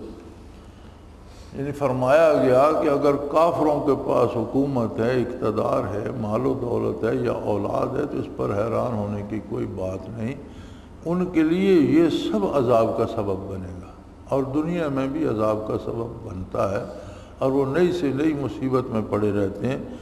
تو اسی طرح صوفی کو دنیا داروں کے پاس مال و دولت اقتدار دیکھ کر پریشان نہیں ہونا چاہیے، بلکہ اسے اس بات پہ قائم رہنا چاہیے کہ اللہ نے مجھے آخرت دی ہے، آخرت کی تعمیر کی توفیق دی ہے، میرا عقیدہ درست کر دیا ہے، میرا کردار صحیح کر دیا، مجھے لذت آشنائی دے دیا، اور اس سے بڑی دولت کیا ہے؟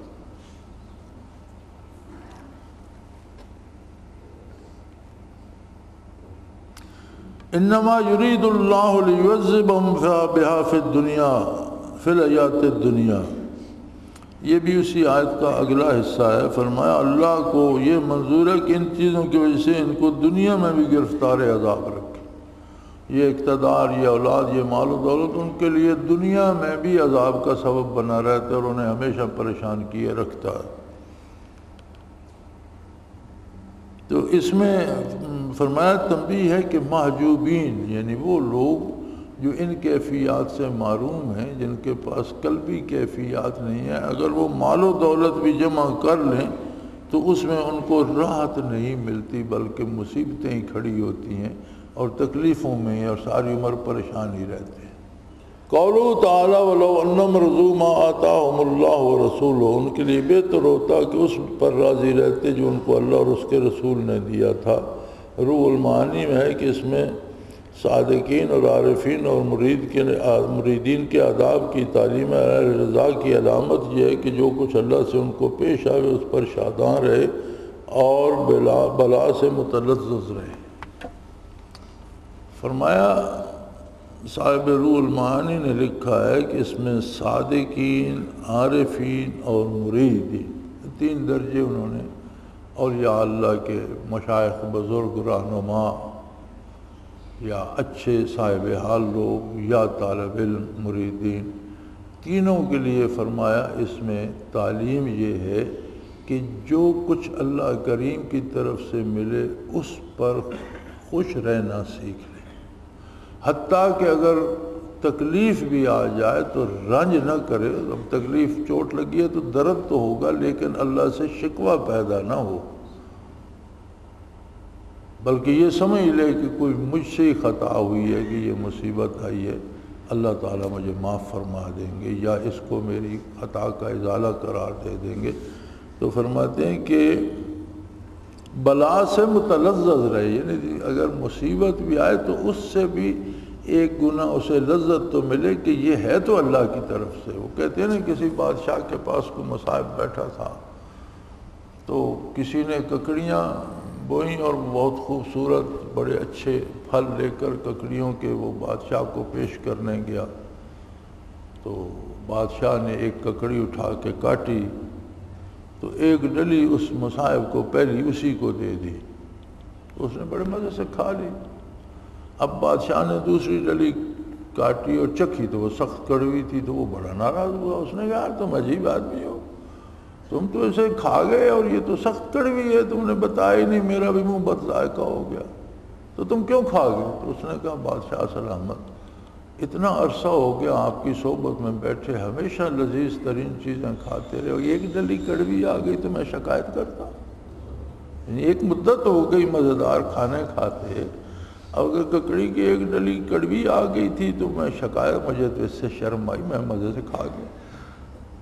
تو فرماتے ہیں جسے معرفت حق حاصل ہو جاتی ہے اس پر بظاہر تکلیف بھی ہو، لوگوں کو یہ بڑی تکلیف، وہ خود بڑے مزے میں ہوتا ہے کہ یہ بھی اللہ کی طرف سے ہے، تکلیف سے معافی بھی مانگے، معذرت بھی چاہے، لیکن اسے اللہ، یعنی لذت سے مراد یہ ہے کہ اسے اللہ کریم کے خلاف شکایت پیدا نہیں ہوتی۔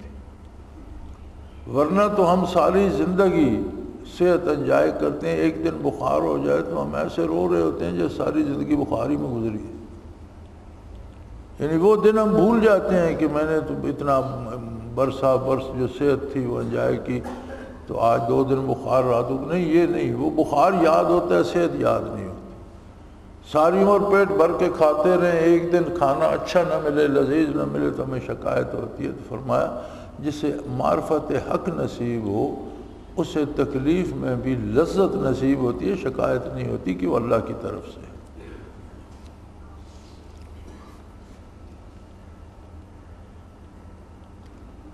قوله تعالی ومنه الذین یؤذون النبی ویقولون هو اذن قل اذن خیر لکم یؤمن باللہ ویؤمن للمؤمنین ورحمۃ للذین آمنوا منکم۔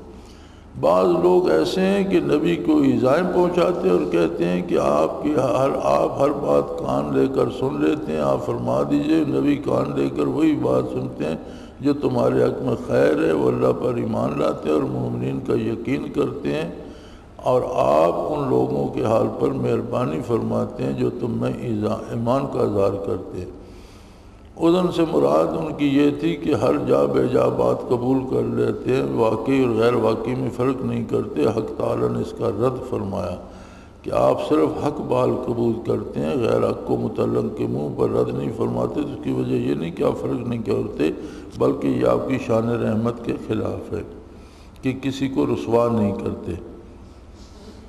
اس میں حضور صلی اللہ علیہ وسلم کی شان کرم کا بیان ہے۔ کافر کہتے تھے ہوا اذن، یعنی نبی صلی اللہ علیہ وسلم تو کان ہی کان ہے، جو کوئی کہہ دیتے ہیں وہی سن لیتے ہیں اور وہی مان لیتے ہیں، اور یہ پرواہ نہیں کرتے، یہ نہیں خیال فرماتے کہ اس نے صحیح کہا یا غلط کہا۔ تو اللہ کریم نے اس کا رد فرمایا کہ میرا نبی کریم ہے، اس کے سامنے اگر منافقین کوئی بات کرتے ہیں تو وہ منہ پر ان کو رد نہیں فرماتا، تو یہ اس کی شان کریمی ہے، لیکن مانتا حق کو ہے، نہ حق کو مانتا نہیں ہے۔ تم غلط کہہ رہے ہو کہ ہر بندے کی بات مان لیتا ہے، یہ تم غلط کہہ رہے ہو۔ میرا نبی مانتا سچی بات کوئی ہے، لیکن کسی کی جھوٹی بات سن کر اسے سر محفل رسوا نہیں کرتا، تو یہ اس کی شان کریمی ہے۔ اور یہی حال مشائخ کرام کا بھی ہوتا ہے کہ ہم بعض اوقات اول پھول بک جاتے ہیں اور ہم سمجھتے ہیں کہ ہم نے شیخ کو تسلی کرا دیا، اسی بات پر رہے گا، ایسا ہوتا نہیں۔ اگرچہ منہ پر شیخ رد نہ کرے تو یہ وہ سنت نبوی ہے کہ بندے کو بندوں میں کسی کو رسوا نہ کیا جائے، اس کا ایک لحاظ رکھا جائے، خواہ وہ کیسا بھی ہے، لیکن ہر ایک کا اخلاق اپنا ہوتا ہے۔ اس کا اخلاق اتنا گھٹیا ہے کہ وہ شیخ کے ساتھ جھوٹ بول رہا ہے، لیکن شیخ کا اخلاق تو اتنا اعلیٰ ہونا چاہیے کہ اسے موقع پر رسوا نہ کرے، لیکن وہ بات مانی نہیں جاتی۔ ان لوگوں کو اللہ کریم حق ماننے کی توفیق دیتے ہیں، نہ حق سے بچا لیتے ہیں۔ اللہ تعالیٰ ورضوان من اللہ اکبر، اللہ تعالیٰ کی رضامندی سب سے بڑی چیز ہے۔ اس میں دلیل ہے کہ خود جنت میں جانے اور ہر قسم کی سعادت کرامت پانے کا مبدا یہی رضا ہے، نیز عشاق کا غایت مقصود یہی رضا۔ یہ بات پہلے بھی ہم نے کئی دفعہ کی ہے کہ مقصود رضا باری ہے، اور فرمایا ورضوان من اللہ اکبر، اللہ کی رضا بہت سب سے بڑی چیز ہے۔ تو فرماتے ہیں یہ جو جنت کی طلب کا حکم دیا گیا ہے یا آخرت کے ثواب اور رضا، تو یہ بھی جنت بھی مظہر ہے رضائے حق کا، یعنی اسے ملے گی جسے اللہ کی رضا نصیب ہوگی، اس لیے جنت بھی مانگنے کی چیز ہے، مقصد رضائے حق ہے اور سب سے اعلیٰ چیز اللہ کی رضا ہے۔ وَمِنْهُمْ مَنْ أَحَدَ اللَّهَ لَئِنْ آتَانَا مِنْ فَضْلِهِ لَنَصَدَّقَنَّ وَلَنَكُونَنَّ مِنَ الصَّالِحِينَ۔ بعض آدمی ایسے ہیں کہ اللہ تعالیٰ سے عہد کرتے ہیں کہ اللہ تعالیٰ ہم کو اپنے فضل سے اطاعت کرے تو ہم خوب خیرات کریں گے، نیک کام کریں گے۔ فرمایا اشارہ ہے ان لوگوں کی حالت کی طرف جن میں ذوق محبت تو ہے نہیں، اپنے نفوس کے لیے بعض مقامات کو حاصل سمجھ جاتے ہیں، پھر امتحان کے موقع پر پورے نہیں ہوتے۔ بعض لوگ یہ کہتے تھے کہ اللہ اگر مجھے دولت دے دے تو میں اللہ کی راہ میں بڑا جی کھول کر خرچ کروں گا۔ فرماتے ہیں یہ حال ان جھوٹے صوفیوں کا ہے جو مجاہدہ تو کرتے نہیں، اپنے دل میں گمان کر لیتے ہیں کہ میں اب قطب بن گیا ہوں، اب میں غوث بن گیا ہوں، یہ خود اپنے لیے تجویز کرتے رہتے ہیں۔ فرمایا اس کی کوئی اصل نہیں ہوتی۔ عمل کرنے والے کے لیے یہ ضروری نہیں کہ وہ شرطیں لگاتا رہے کہ اللہ دولت دے گا تو اللہ کی راہ میں خرچ کروں گا۔ بھئی تمہارے پاس تھوڑا ہے تو تھوڑا خرچ تو کرو نا، تمہارے پاس اگر ایک روٹی ہے تو اس میں سے ایک لقمہ تو اللہ کی راہ پہ دے دو۔ اگر روٹی کھا کے تمہارا پیٹ بھرتا ہے تو ایک لقمہ اس سے کم ہوگا تو بھی تمہارا پیٹ بھی بھر جائے گا، شاید وہ ایک لقمہ کسی غریب کے کام بھی آ جائے۔ تمہارے پاس 100 روپیہ ہے تو تم اس میں سے 1 روپیہ تو اللہ کے نام پہ خرچ کر دو، اگر کرنا چاہتے ہو تو اس میں سے 1 تو کر سکتے ہو۔ اور حضور نے فرمایا کہ امیر لاکھوں دیتا ہے اور فقیر تھوڑا سا دیتا ہے تو اجر اس فقیر کو اس امیر کی نسبت زیادہ ملے گا، کہ اس کے پاس کروڑوں تھے تو اس نے لاکھوں دیے، اور اس کے پاس 1 روپیہ تو اس میں سے بھی اس نے 1 آنا دے دیا، تو اجر اس کا زیادہ ہے کہ اس نے اپنے مال کا بڑا حصہ دیا اور اس میں جرأت اور خلوص زیادہ ہے۔ تو فرمایا یہ جو لوگ باندھتے رہتے ہیں نا یار صحت ٹھیک ہوگی نا تو پھر میں ساری رات تہجد پڑھا کرتا، نوافل پڑھا کروں گا، ذرا طبیعت ٹھیک ہو لینا تو پھر میں یہ کام بھی کروں گا، تھوڑے سے پیسے آ جائیں نا تو پھر میں وہ فلاں مسجد مرمت کا۔ فرمایا یہ جھوٹ بولتے ہیں، جسے کرنا ہوتا ہے وہ کرتا ہے، وہ آسرے نہیں باندھتا۔ اور فرماتے ہیں سالک کو اس جھوٹ سے بچنا چاہیے۔ جو قوت کار اللہ نے اسے دی ہے، جو طاقت اس کے وجود میں ہے، جو مال اس کے ہاتھ میں ہے، اس میں سے جتنا کر سکتے ہیں اللہ کی راہ میں خرچ۔ جب بہت دے گا تو بہت خرچ کر لے گا، دیکھی جائے گی۔ تو کیا ساری عمر فراخی نہ ملے، ساری عمر اللہ کی راہ میں خرچ ہی نہ کرے پھر؟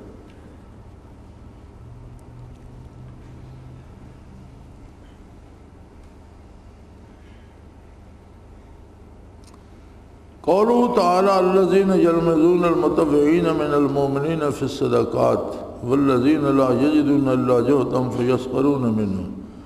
یہ ایسے ہیں کہ نفل صدقہ دینے والے مسلمانوں پر صدقات کے بارے میں طعن کرتے ہیں، اور لوگوں پر جن کو بجز مزدوری کی کچھ میسر نہیں ہوتے، یعنی ان سے تمسخر کرتے ہیں۔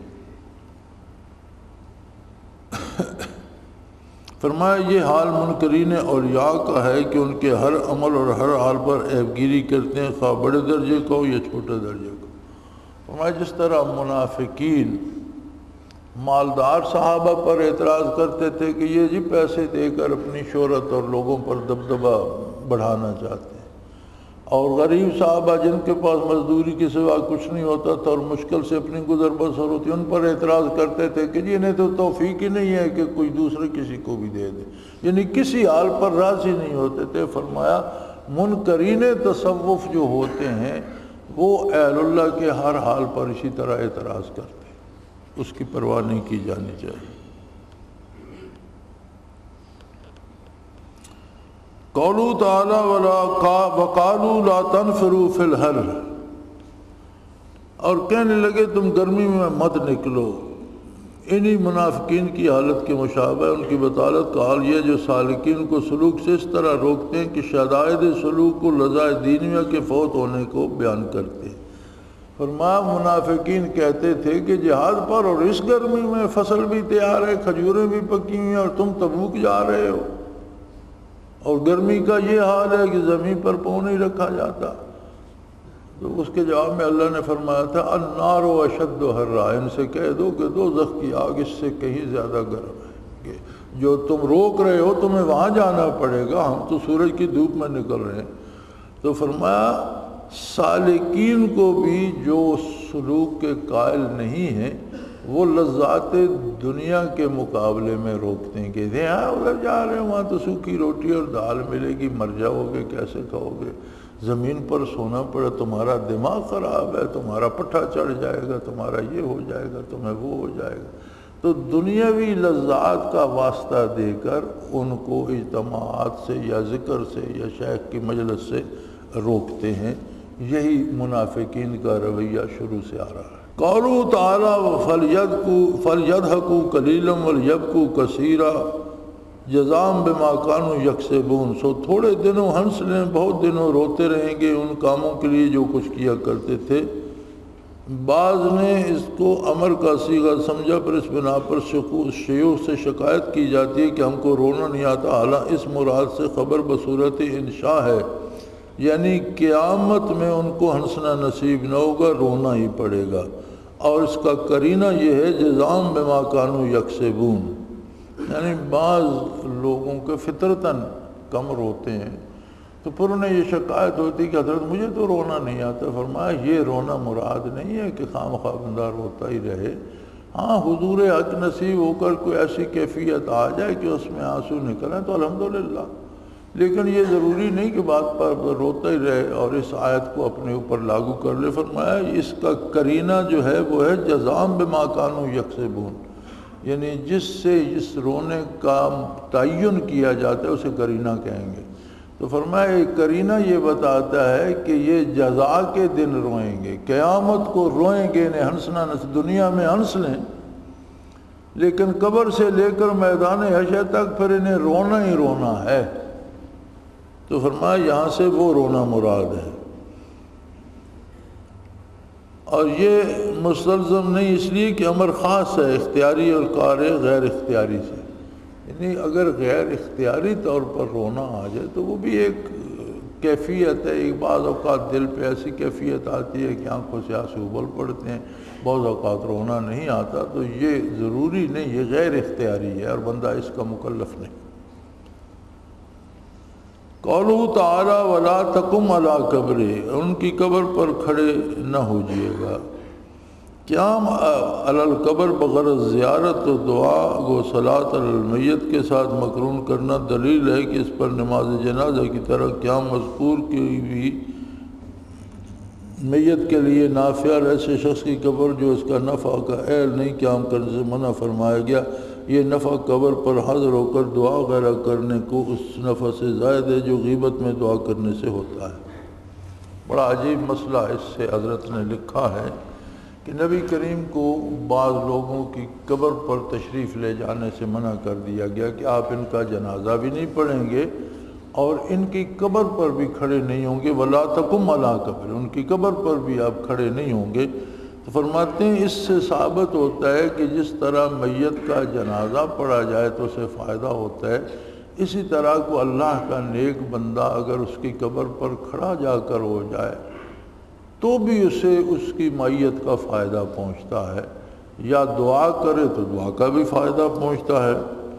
تو فرمایا اس سے یہ ثابت ہوتا ہے کہ دور رہ کر جو میت کے لیے دعا کی جاتی ہے اس سے اگر قبر پر جا کر دعا کی جائے تو اس سے فائدہ دور کی دعا سے اس دعا کا فائدہ زیادہ ہوتا ہے۔ یہ بھی عجیب معاملات ہیں اللہ کے۔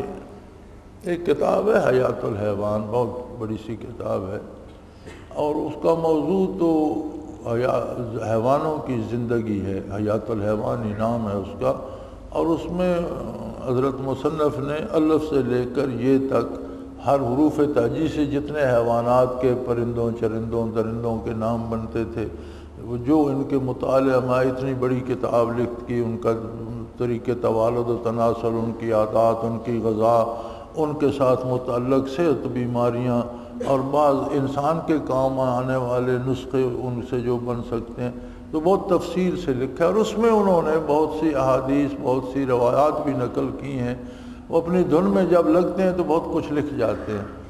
تو ایک واقعہ اس میں انہوں نے لکھ دیا، میں نے اس حیات الحیوان میں پڑھا، فرماتے ہیں کہ کسی کا ایک دوست کوئی فوت ہو گیا تو وہ زیادہ باعمل نہیں تھا، یہ جو دوسرا دوست تھا یہ باعمل بھی تھا، اور وہ روز اس کی قبر پر تلاوت کرنے جاتا، بیٹھ کر تلاوت کرتا کہ وہاں بیٹھ کر تلاوت کرنے زیادہ ثواب ہوگا۔ تو وہ فرماتے ہیں صاحب حیات الحیوان کہ ایک دن اسے خواب میں اس دوست سے اس کی ملاقات ہے، اس نے کہا خدا کے لیے میری قبر پر تلاوت کرنا چھوڑ دے۔ اس نے کہا تو کیا کہتا ہے، میں تو تیری بھلائی کے لیے وقت اپنا نکال کر کام چھوڑ کر تیری قبر پر جاتا ہوں تلاوت۔ اس نے کہا تو جو آیت پڑھتا ہے مجھے اس کے بدلے جوتے پڑھتے اور کہتے ہیں یہ تو نے دنیا میں نہیں سنی تھی جو اب سن رہا ہے، اگر سنی تھی تو اس پر عمل کیا تھا۔ تو فرمایا تو نے تو جوتے مروا مروا کے میرا سر گنجا کر دیا، تو میری قبر پہ نہ آیا کر۔ تو حضرت فرماتے ہیں کہ قبر پر جانے سے فائدہ ہوتا ہے، لیکن فائدہ انہی کو ہوتا ہے جن میں استفادہ کرنے کی استعداد ہوتی ہے، اور وہ ہے نور ایمان۔ اور فائدہ ان سے ہوتا ہے جو فائدہ دینے کے اہل ہیں، یہ ہر ایک کے لیے نہیں ہے۔ اس لیے میں نے وہ حیات الحیوان کا قصہ بیان کر دیا کہ مجھ سے دلیل لے کر سارے قبروں کی طرف نہ بھاگ پڑیں، اپنی اپنی اہلیت و استعداد کی بات ہے۔ قولہ تعالیٰ لیس علی الضعفاء ولا علی المرضى ولا علی الذین لا یجدون ما ينفقون حرج اذا نصحوا للہ ورسولہ، کم طاقت لوگوں پر گناہ نہیں، نہ بیماروں پر، نہ ان لوگوں پر جن کو خرچ کرنے کو میسر نہیں، جبکہ لوگ اللہ اور رسول کے ساتھ خلوص رکھیں۔ اس میں دلیل ہے اس پر کہ جو شخص کسی عذر کے سبب کسی عمل سے قاصر ہو، نیت اس کی ہو کہ اگر مجھ کو قدرت ہوئی ضرور کرتا تو برکات سے محروم نہیں رہتا۔ یعنی بعض ایسے لوگ ہوتے ہیں جو واقعی معذور ہوتے ہیں کہ پاس پیسے ہی نہیں ہیں تو اللہ کی راہ میں خرچ کیسے کرے گا، صدقہ کیسے دے گا۔ ایسا اتفاق بھی ہوتا ہے، یہاں بھی کچھ ایسے ساتھی آ جاتے ہیں کہ پھر وہ بیچارے واپسی پر میرے پاس جاتے ہیں کہ حضرت واپسی کا کرایہ نہیں ہے، تو اللہ توفیق دیتے ہیں میں انہیں دے دیتا ہوں۔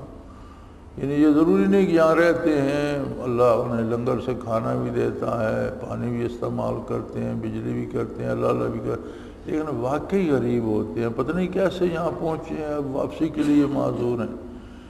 تو ایسے لوگ جو واقعی معذور ہوں، بہانے نہ کرتے ہوں، تو ان کی نیت میں خلوص ہو تو جس کام کا ارادہ تو کیا لیکن کر نہیں سکے، اللہ اس کا اجر بھی انہیں دے دیتا۔ لیکن خلوص ہو، نیت کھری ہو، اور اگر توفیق ہوتی تو وہ ضرور کرتے۔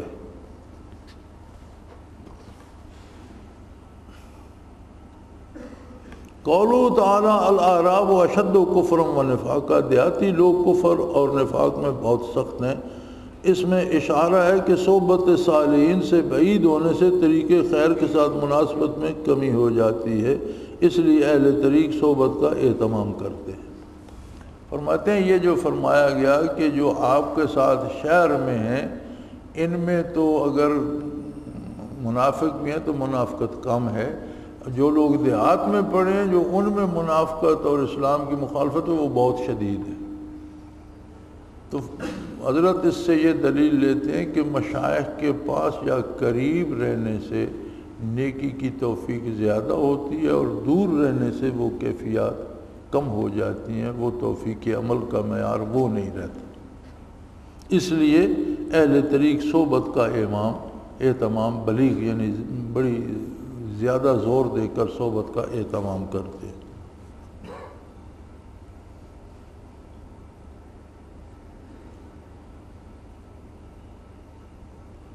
ومن اعراب میں یتخذ ما ينفق مغرما، ان دیہاتیوں میں بعض ایسے ہیں جو خرچ کرنا تو اس کو جرمانہ سمجھتے ہیں۔ وہ فرماتے ہیں کہ روح المعانی میں جو شخص خود کو مالک سمجھے گا خرچ کرنا تو اس کو مشکل معلوم ہوگا، جو اللہ کو مالک سمجھے گا وہ خرچ کرے گا۔ یہ زکوٰۃ کے بارے میں آیا تھا کہ یہ دیہاتی جو ہیں یہ سمجھتے ہیں کہ ہم پر تو جرمانہ ڈال دیا گیا۔ تو روح المعانی میں صاحب روح المعانی لکھتے ہیں کہ سمجھنے کے دو طریقے، ایک شخص کے پاس مال ہے وہ سمجھتا ہے مال اللہ کا ہے میں امین ہوں، اس نے مجھے کچھ دنوں کے لیے دیا ہے۔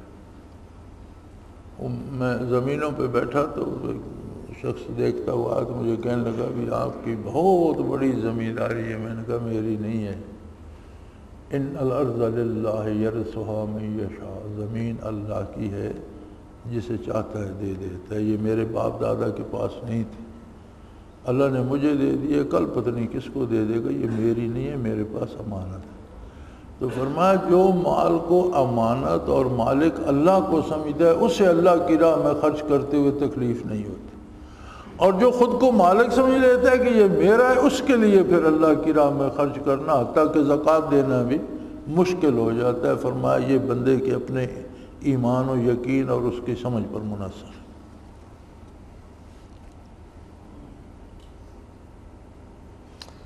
قولہ تعالیٰ لا تعلمہم نحن نعلمہم، آپ ان کو نہیں جانتے، ہم ان کو جانتے ہیں۔ فرمایا اس پر استدلال کیا گیا ہے کہ امور خفیہ مثل اعمال، کتب وغیرہ پر مطلع ہونے کا دعویٰ نازب اور اس قسم کی آیتیں کبھی دلیل ہے اس شخص پر جو بجز صفاء و قلب اور تجرد نفس کی کشف اور اطلاع المغات کا دعویٰ کرنے لگتے ہیں۔ اس آیت سے رسول اللہ صلی اللہ علیہ وسلم سے علم غیب کی نفی کی گئی۔ منافقین کے حق میں آیا تھا، اللہ نے فرمایا کہ میرے حبیب آپ انہیں نہیں جانتے، میں انہیں خوب جانتا ہوں۔ تو اللہ کریم نے کوئی فہرست تو منافقین کی شائع نہیں کی، ہاں حضور کو علم دے دیا تھا، حضور جانتے تھے منافقین، اور بعض اکابر صحابہ بھی حضور سے جان کر جانتے تھے، لیکن اس میں فرمایا علم غیب کی نفی کی گئی ہے کہ غیب صرف اللہ جانتا ہے، اور اللہ کا حبیب بھی وہ جانتا ہے جو اللہ بتا دے، وہ علم غیب نہیں ہوتا، اطلاع عن الغیب۔ اور یہ بات پہلے بہت دفعہ ہو چکی۔ فرمایا سلوک کا جو مسئلہ ہے اس میں یہ ہے کہ جن لوگوں کو یہ وہم ہو جاتا ہے کہ میں قطب ہو گیا ہوں، میں قطب مدار ہو گیا ہوں، میں غوث ہو گیا ہوں، فرمایا یہ زیب نہیں دیتا۔ دوسرا جن لوگوں کو یہ وہم ہو جاتا ہے کہ میں نے کشف میں یہ دیکھا یہ ایسے ہی ہوگا، فرمایا یہ بالکل گمراہی ہے، اللہ جانتا ہے، تم کچھ نہیں جانتے۔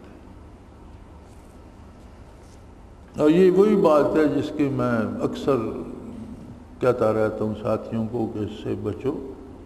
اگر کسی کو کشفاً کوئی مشاہدہ ہوتا ہے تو یہ اللہ کا انعام ہے کشف کا ہونا، مشاہدے کا ہونا، لیکن پہلی شرط یہ ہے کہ وہ شریعت کے مطابق ہو۔ اگر شریعت کے مطابق ہے تو صحیح ہے۔ دوسری بات یہ ہے کہ اگر شریعت کے مطابق ہے تو صرف اس کے لیے جسے کشف ہوا ہے، دوسرے کے لیے نہیں، پھر دوسرے کو بتانے کا فائدہ۔ اور یہ جو لوگ اپنے کاموں کا حل اور مشکلوں کا حل ڈھونڈتے پھرتے ہوتے ہیں نا اہل کشف کے پاس، یہ خود بھی گمراہ ہیں اور ان کا بھی نقصان کرتے ہیں۔ تو فرماتے ہیں اس میں کبھی دلیل ہے اس شخص پر جو بجر و صفاء قلب اور بغیر تجرد نفس کے کشف اور اطلاع علی الغیب کا دعویٰ کرنے لگتا ہے، یا اعمال قلب وغیرہ پر مطلع ہونے کا دعویٰ کرنے لگتا ہے۔ یہ اس کے لیے اس میں بہت تنبیہ کی گئی ہے۔ قولہ تعالیٰ وآخرون اعترفوا بذنوبہم، کچھ لوگ ہیں جو اپنی خطا کا اقرار کر گئے۔ یہ وہ لوگ تھے جن میں گناہ کا ملکہ راسخ نہ تھا، ان میں نور استعداد باقی تھا، اس واسطے ان کی طبیعت نرم ہو گئی۔ ان کی شان یہ تھی خلطوا اعمالهم صالحا وخرسیہ، جنہوں نے ملے جلے عمل کی تھی، جس کی وجہ یہ تھی کہ وہ لوگ نفس لوامہ کے مرتبہ میں تھے، جن کا اتصال بالقلب ان کے اس نور سے منور ہونا اس کا ملکہ نہ ہوا تھا، اس لیے کبھی اس کا منقاد ہوا، اعمال صالح کرنے لگتا، کبھی اس سے بھاگنے لگتا، اس سے بین بین حالت میں رہتا، جب تک اس کا اتصال بالقلب کبھی ہو کر ملکہ نہ ہو جاوے، تب ایسا تو پھر مخالفات سے نجات پا لیتا ہے۔ فرمایا یہ ایک مقام آتا ہے بندے پر کہ جب وہ اللہ اللہ کرتا ہے تو ایک دم سے کوئی بایزید بستامی نہیں بن جاتا، کبھی خطا کرتا ہے کبھی نیکی، لیکن ایک استعداد پیدا ہو جاتی ہے، ایک نیکی کی طرف شوق پیدا ہو جاتا ہے، اور گناہ کو گناہ سمجھتا ہے، گناہ کو نیکی نہیں سمجھنے لگتا۔ یہ استعداد، یہ نفس لوامہ ہوتا ہے۔ نفس کے 3 درجے قرآن نے بیان کیے ہیں نا، نفس امارہ، لوامہ اور مطمئنہ۔ امارہ جو نرا برائی کی طرف دعوت دے، لوامہ جو برائی کو برائی مان کر اس سے ملامت کرے، مطمئنہ جو برائی سے خلاصی پا کر نیکی پر مطمئن ہو جائے۔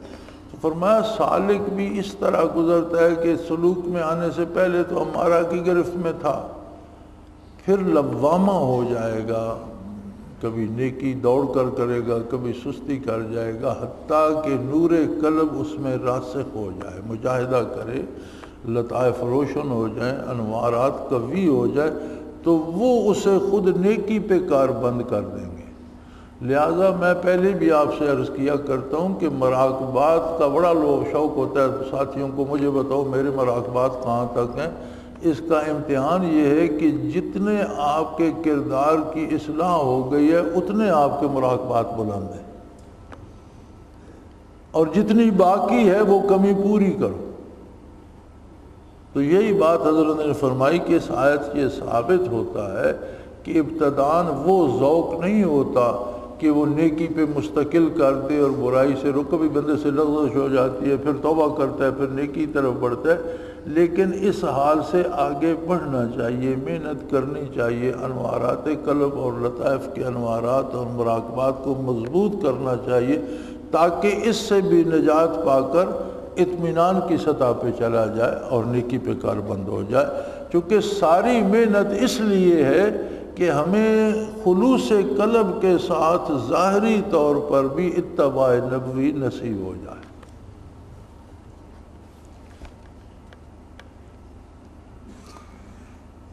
خذ من اموالہم صدقۃ تطہرہم وتزکیہم بہا، ان کے مالوں سے صدقہ لے لیجیے، اس کے ذریعے آپ ان کو پاک سے، کیونکہ مال ہی تمام شہوات کا مادہ ہے۔ حضور صلی اللہ علیہ وسلم کو ان سے مال لینے کا حکم کیا تاکہ اول مرتبہ تجرد ہو، جس سے نفس کے کبھی منکسر ہوں اور اس کی خواہشیں ضعیف ہوں، اور صلی علیہم ان کے لیے دعا کیجیے، ان کی ہمت میں اضافہ کیجیے۔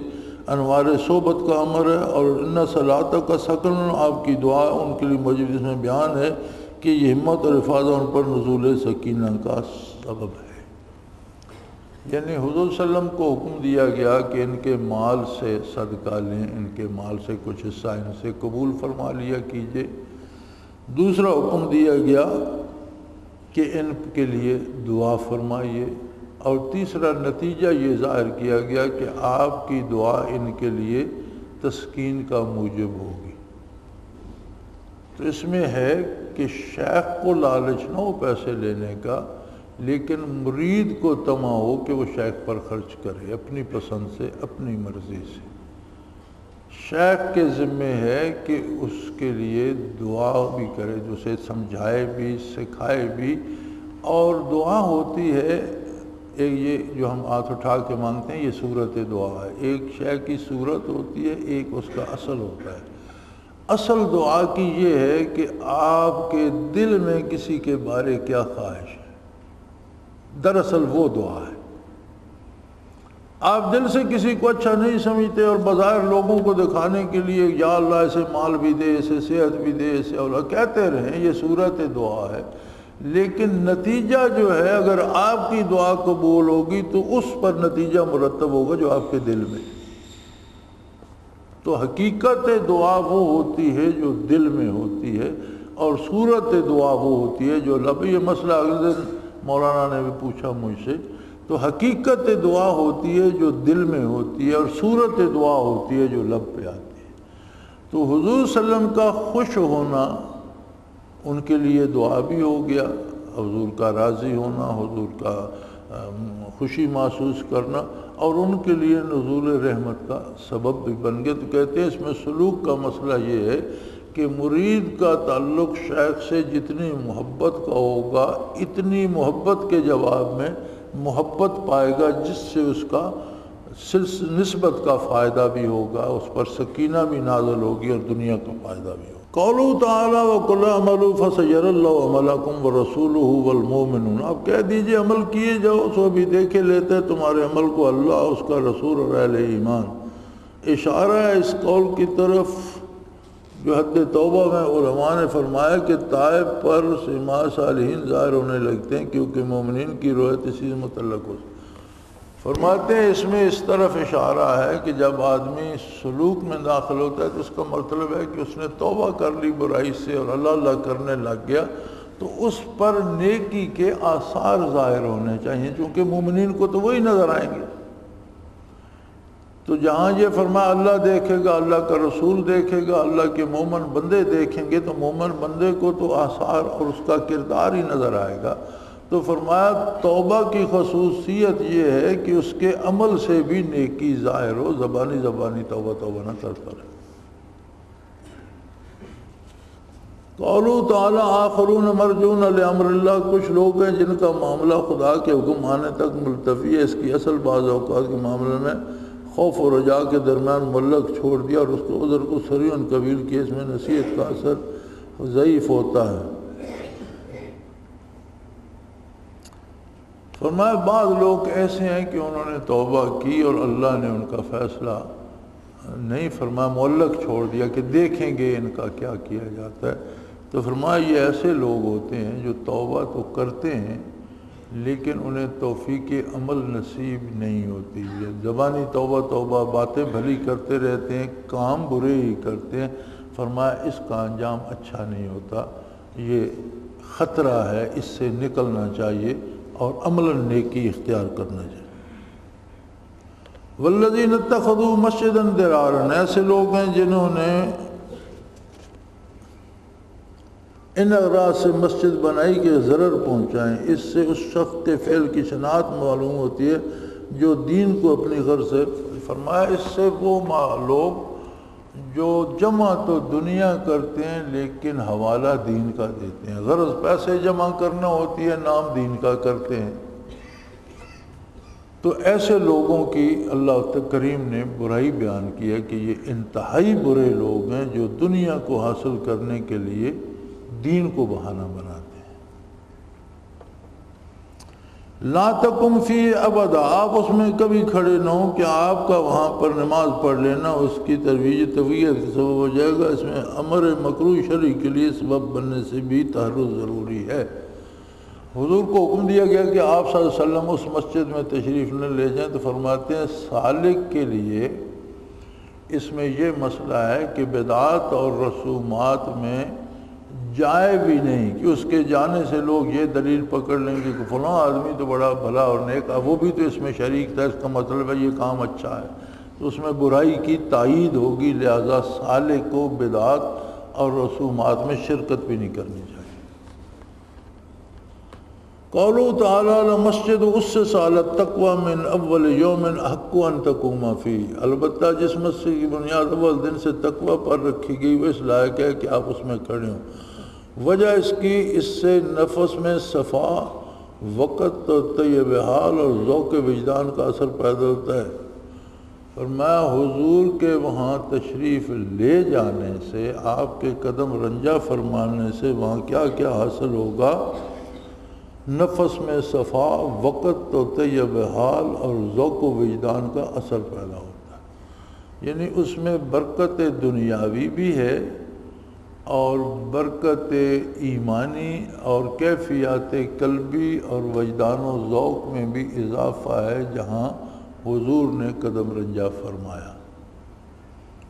تو اس سے آپ ثابت یہ کرتے ہیں کہ سلوک میں صحبت صالحین کو بہت دخل ہے، کہ صحبت سے بھی کیفیات مجاہدے سے زیادہ نصیب ہوتی ہیں، لیکن اس کا یہ مطلب نہیں کہ صحبت نصیب ہو تو مجاہدہ چھوڑ دے۔ ایک بڑی خوبصورت بات جس پہ بہت زور دیا گیا اور ہمارے کئی آیات سے حضرت نے ثابت فرمایا کہ صحبت بہت زیادہ مفید ہے، لیکن یاد رکھو صحبت جتنی زیادہ مفید ہے اس میں اتنے زیادہ خطرات بھی ہوتے ہیں۔ کثرت صحبت میں بنیادی کمزوری یہ آتی ہے کہ لحاظ ادب نہیں رہتا، یہ بڑا مشکل ہوتا ہے، ایک بے تکلفی سی پیدا ہونے لگتی ہے، اور جب شیخ کے ساتھ بے تکلفی ہوتی ہے تو وہ سب کچھ ضائع کر دیتی ہے۔ لا ترفعوا اصواتکم فوق صوت النبی، میرے نبی صلی اللہ علیہ وسلم سے بے تکلفی سے بات نہ کرو، آواز اونچی نہ کرو۔ تو شیخ سے صحبت میسر ہو تو اس صحبت کے آداب کا ملحوظ رکھنا ازحد ضروری ہے۔ میں نے اکثر لوگوں کو دیکھا ہے، کئی ساتھی اپنا کاروبار چھوڑ کر، ایک ساتھی کوئٹے ہوتا تھا، وہاں سے چھوڑ چھاڑ کر حضرت کی خدمت میں یہیں رہوں گا اور ہمیشہ آپ کی خدمت میں رہوں گا، گمراہ ہو کر اور سلسلہ چھوڑ کر چلا گیا۔ وہ جو کثرت صحبت تھی اس میں ایسی کوتاہیاں صادر ہوئیں کہ بالکل ہی رد ہو گیا۔ تو صحبت سب سے زیادہ مفید ہے لیکن بہت خطرناک ہوتی ہے، اس میں بھی لحاظ رکھنا چاہیے کہ گاہے گاہے کرے، ایک حد تک کرے، اور شیخ کے پاس بیٹھنے کے آداب میں یہ بھی ہے کہ اس پر بھاری نہ ہو جاؤ۔ جس طرح صحابہ کرام کے کہ آپ کو کھانے کے لیے حضور بلائے تو کھانا کھا کے وہاں بیٹھے نہ رہا کرو کہ میرے نبی کو ناگوار گزرے۔ نبی تو اس بات سے شرماتا ہے اور اللہ حق بتانے سے نہیں شرماتا۔ اس طرح کی آیت کریمہ ہے کہ کھانے کے لیے حضور نے دعوت دی، در دولت پہ حاضر ہوئے تو فرمایا کھانا کھایا فارغ ہو گیا، اب جاؤ، بوجھ تو نہ بنو میرے نبی پر۔ تو صحبت کا یہ بھی قرینہ ہوتا ہے کہ آپ آئے، آپ بیٹھے، ایک مناسب وقت بیٹھے اور خوشی خوشی میں، بشاش چہرے میں شیخ بھی ہو تو اٹھ جائیں، اس سے پہلے کہ اس کے چہرے پہ وحشت کے آثار آنے لگیں کہ یار اس دن نے تو سارا دن ہی میرا خراب کر دیا، یہ میرا وقت زیادہ لے گیا۔ تو یہ سارے لحاظ رکھنے پڑتے ہیں، اگرچہ صحبت بہت مفید ہے لیکن اپنی ساری شرائط اور آداب کے ساتھ۔ قولہ تعالیٰ تائبون العابدون الی قول یبشر المؤمنین، ایسے ہیں جو توبہ کرنے والے ہیں، عبادت کرنے والے ہیں۔ فرمایا اس میں ان لوگوں کی بدحالی کا اظہار ہے جو اپنے کو سالکین کے زمرے میں داخل سمجھتے ہیں اور پھر حدود کو ضائع کرتے ہیں۔ یعنی جو لوگ خود کو صوفی سمجھتے ہیں، سلسلے میں بیعت بھی کر لیتے ہیں، دو چار دفعہ ذکر میں بھی حاضر ہو جاتے ہیں لیکن اپنی اصلاح نہیں کرتے، فرمایا وہ جھوٹے ذوم میں مبتلا ہیں کہ میں اللہ اللہ کر رہا ہوں۔ اللہ اللہ کا مقصد یہ ہے کہ ظاہر اور باطن کی اصلاح کر کے خلوص کے ساتھ کریں۔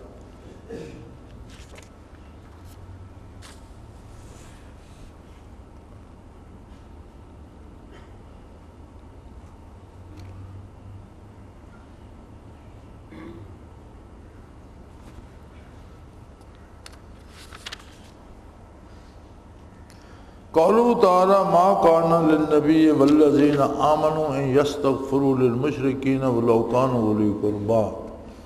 ترجمہ، نہ پیغمبر صلی اللہ علیہ وسلم کو اور نہ دوسرے مسلمانوں کو جائز ہے کہ مشرکین کے لیے مغفرت کی دعا مانگیں اگرچہ وہ رشتہ دار ہی ہوں۔ اس میں تصریح ہے کہ بدون ایمان کے محض برکات کام نہیں آتے، یعنی یہ دلیل ہے کہ سلوک کے لیے عقیدے کا خالص ہونا بنیادی شرط ہے۔ اگر عقیدے میں بدعت و رسومات اور شرکیات اور خرافات رہیں گی تو برسوں بھی صحبت میں بیٹھا رہے، محنت کرتے رہے، کچھ حاصل نہیں ہوگا۔ بنیاد عقیدے پر ہے، جو کچھ ملتا ہے وہ بنیاد پہ ملتا ہے اور بنیاد ایمان پر ہے۔ جیسے کوئی کفر پر مر گیا تو نبی کریم کو اور صحابہ کرام کو بھی منع کر دیا کہ اس کی مغفرت کے لیے آپ دعا نہ کریں، کیونکہ اس میں ایمان نہیں ہے، استعداد قبولیت نہیں ہے، اس لیے دعا سے روک دیا گیا۔ تو سلوک میں بھی جب تک عقیدے کی صحت نہ ہو برکات نصیب نہیں ہوتی۔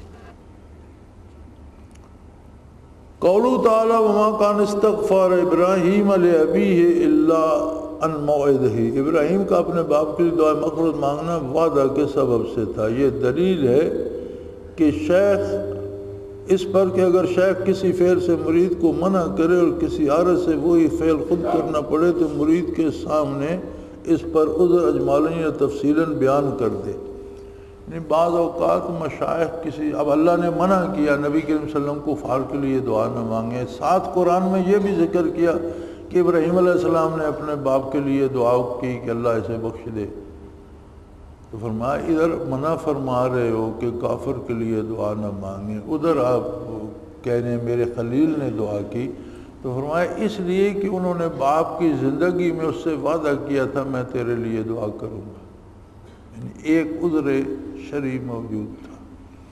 تو بعض اوقات شیخ ایسا کام خود کر لیتا ہے جس سے اس نے مریدوں کو روکا ہو، لیکن اس کے لیے عذر شرعی کی ضرورت ہے، اور مرید کو اس سے پریشان نہیں ہونا چاہیے، کیونکہ وہ وجہ نہیں جانتا اس کے پیچھے سبب کیا ہے، تو اس پر اسے خام خواہ متردد نہیں ہونا چاہیے۔ اور یہ کوئی حرام حلال کی بات نہیں ہوتی، یہ معمولات کی بات ہوتی ہے، رواجات اور رسوم مباحات کی بات ہو، یہ مباحات میں ہوتا ہے۔ کوئی شرعی حرام کسی بہانے سے حلال نہیں ہوتا، کوئی حلال کسی بہانے سے حرام نہیں ہوتا۔ حلت و حرمت کی بات نہیں ہے، یہ معمولی چیزیں مباحات میں ہوتی ہیں۔ ایک مباح کام ہے، اس سے کسی وقت مرید کو روک دیا، پھر وہ مباح کام کسی وقت شیخ نے خود کر لیا، تو یقیناً اس کے پیچھے کوئی سبب یا عذر شرعی ہوگا۔ قولہ تعالیٰ ثم تاب اللہ علیہم، ان کے حال پر توجہ فرمائی۔ اللہ تعالیٰ کی عادت اپنے مبین کے ساتھ جاری ہے کہ جب ان سے کوئی عمر ان کے مقام کے منافی صادر ہوتا ہے تو ایک نوع کے حجاب سے ان کی تعدیب کی جاتی ہے، جب اس کی تلخی چکھ چکتے ہیں تو ان کے کرم کی بارش فرما دی جاتی ہے۔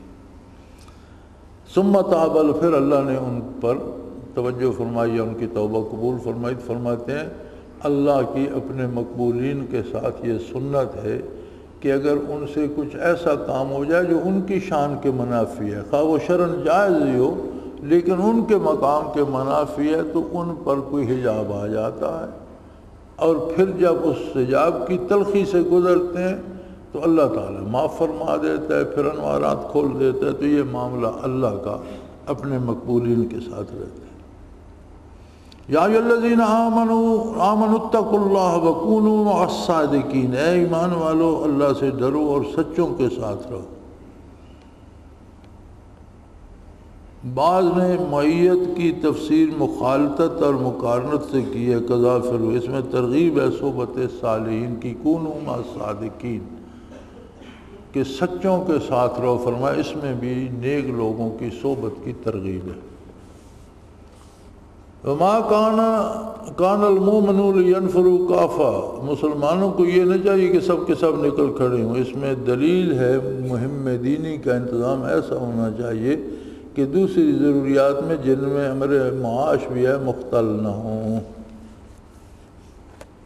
یعنی بعض لوگ دین کے نام پر دینی کام کے لیے نکل جاتے ہیں، لیکن اس میں اس کا کوئی جواز نہیں کہ جو ان کے فرائض دینی ہیں ان میں خلل آئے، اس کا جواز نہیں۔ یہ نہ ہو کہ سب ایک ہی طرف چل دیں اور وہ جو اسباب دنیا ہیں ان میں خلل واقع ہو جائے۔ تو اس میں یہ ہے جیسے آپ اجتماع کے لیے آئے، لیکن اگر آپ اپنے امور دینیہ ذمہ داریوں سے، ملازمت سے، بچوں کی تربیت، والدین کی خدمت سے آپ اجتماع 40 دن کا ہے، آپ 4 دن نکال سکے تو وہ 4 دن ضرور آئیں، لیکن یہ ضروری نہیں کہ پیچھے کوئی مرتا ہے تو مرے، نقصان ہوتا ہے تو میں 40 دن ہی رہوں گا، یہ ضروری نہیں۔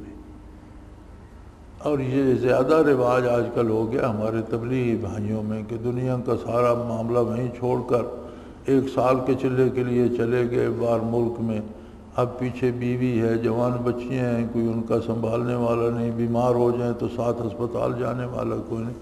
ان امور کا لحاظ رکھنا چاہیے، دینی کام کے لیے ضرور جاؤ، لیکن جو دنیاوی ذمہ داریاں ہیں ان کا اہتمام کر کے جاؤ کہ تمہاری وجہ سے، تمہاری غیر حاضری سے دنیاوی ذمہ داریوں میں خلل نہ آئے۔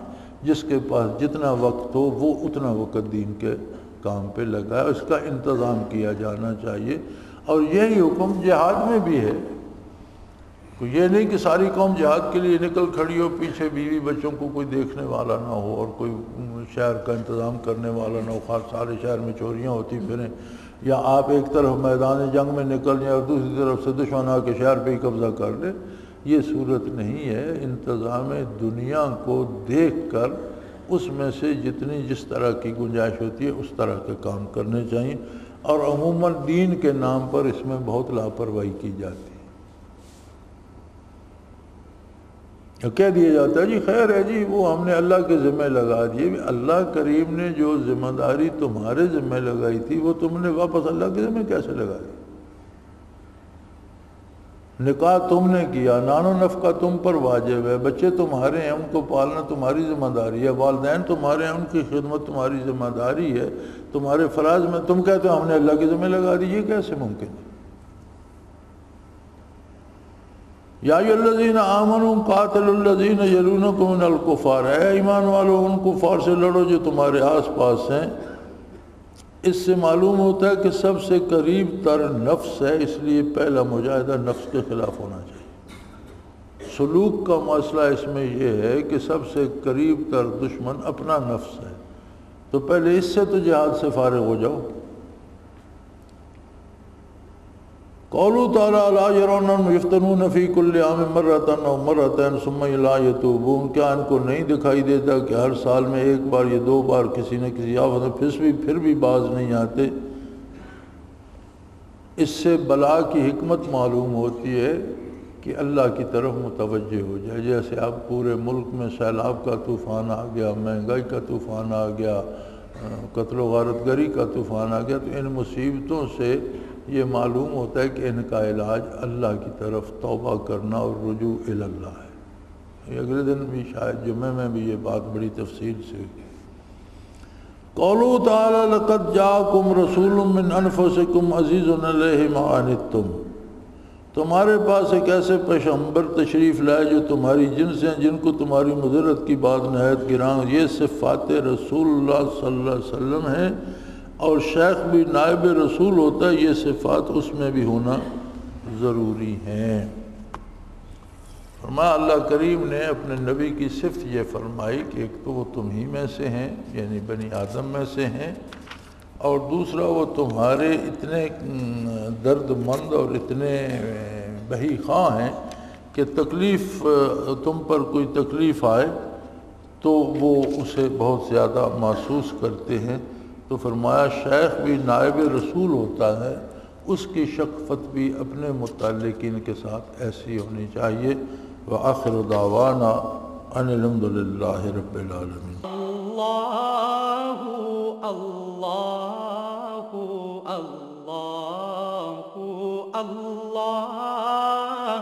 اللہ اللہ اللہ اللہ. حضرت امیر محمد اکرم آوان مد ظلہ العالی دارالعرفان منارہ ضلع چکوال میں سالہ سال سے قرآن و حدیث کے اوپر خطابات کر رہے ہیں اور سلسلہ نقشبندیہ اویسیہ کے مطابق لوگوں کو ذکر الہی کی تربیت دے رہے ہیں. وہ قرآن پاک کی تفسیر ترتیب وار بیان کر رہے ہیں. تفسیر قرآن کو وہ موجودہ ملکی اور بین الاقوامی حالات کے مطابق بیان کرتے ہیں. موٹر وے سے کلر کہار کے انٹرچینج سے نکلتے ہوئے کلر کہار کی جھیل سے ہوتے ہوئے میانی، بوچھال اور نورپور سے گزرتے ہوئے دارالعرفان منارہ پہنچ سکتے ہیں. حضرت امیر محمد اکرم آوان نے بچیوں اور بچوں کی دینی اور دنیاوی تعلیم کے لیے سقارہ اکیڈمی کے نام سے ایک درسگاہ بھی قائم کی ہے، جس کا افتتاح ملک پاکستان کے صدر جنرل محمد ضیاء الحق نے اپنے دست مبارک سے کیا تھا. وہ تمام احباب جو اسلام کی طلب رکھتے ہیں ان سے گزارش ہے کہ دارالعرفان منارہ ضلع چکوال میں امیر محمد اکرم آوان صاحب کے خطابات سے مستفید ہوں. وہ ہر جمعے کو نماز سے پہلے بیان فرماتے ہیں. ہر ماہ کی پہلی اتوار کو ماہانہ اجتماع ہوتا ہے جس میں آپ خصوصی خطاب فرماتے ہیں اور پاکستان کے چاروں صوبوں سے احباب اس اجتماع میں شرکت کرتے ہیں. اس کے علاوہ یہاں سال میں 2 مرکزی اجتماعات بھی ہوتے ہیں، ایک رمضان المبارک میں اعتکاف کا اجتماع اور دوسرا جولائی اور اگست میں 40 دن کا اجتماع ہوتا ہے جس میں روحانی تربیت کی جاتی ہے. اپنا خون سیماب دے کر اتنا ہم کر جائیں گے، نام آقا کا چمن میں پھر رقم کر جائیں گے.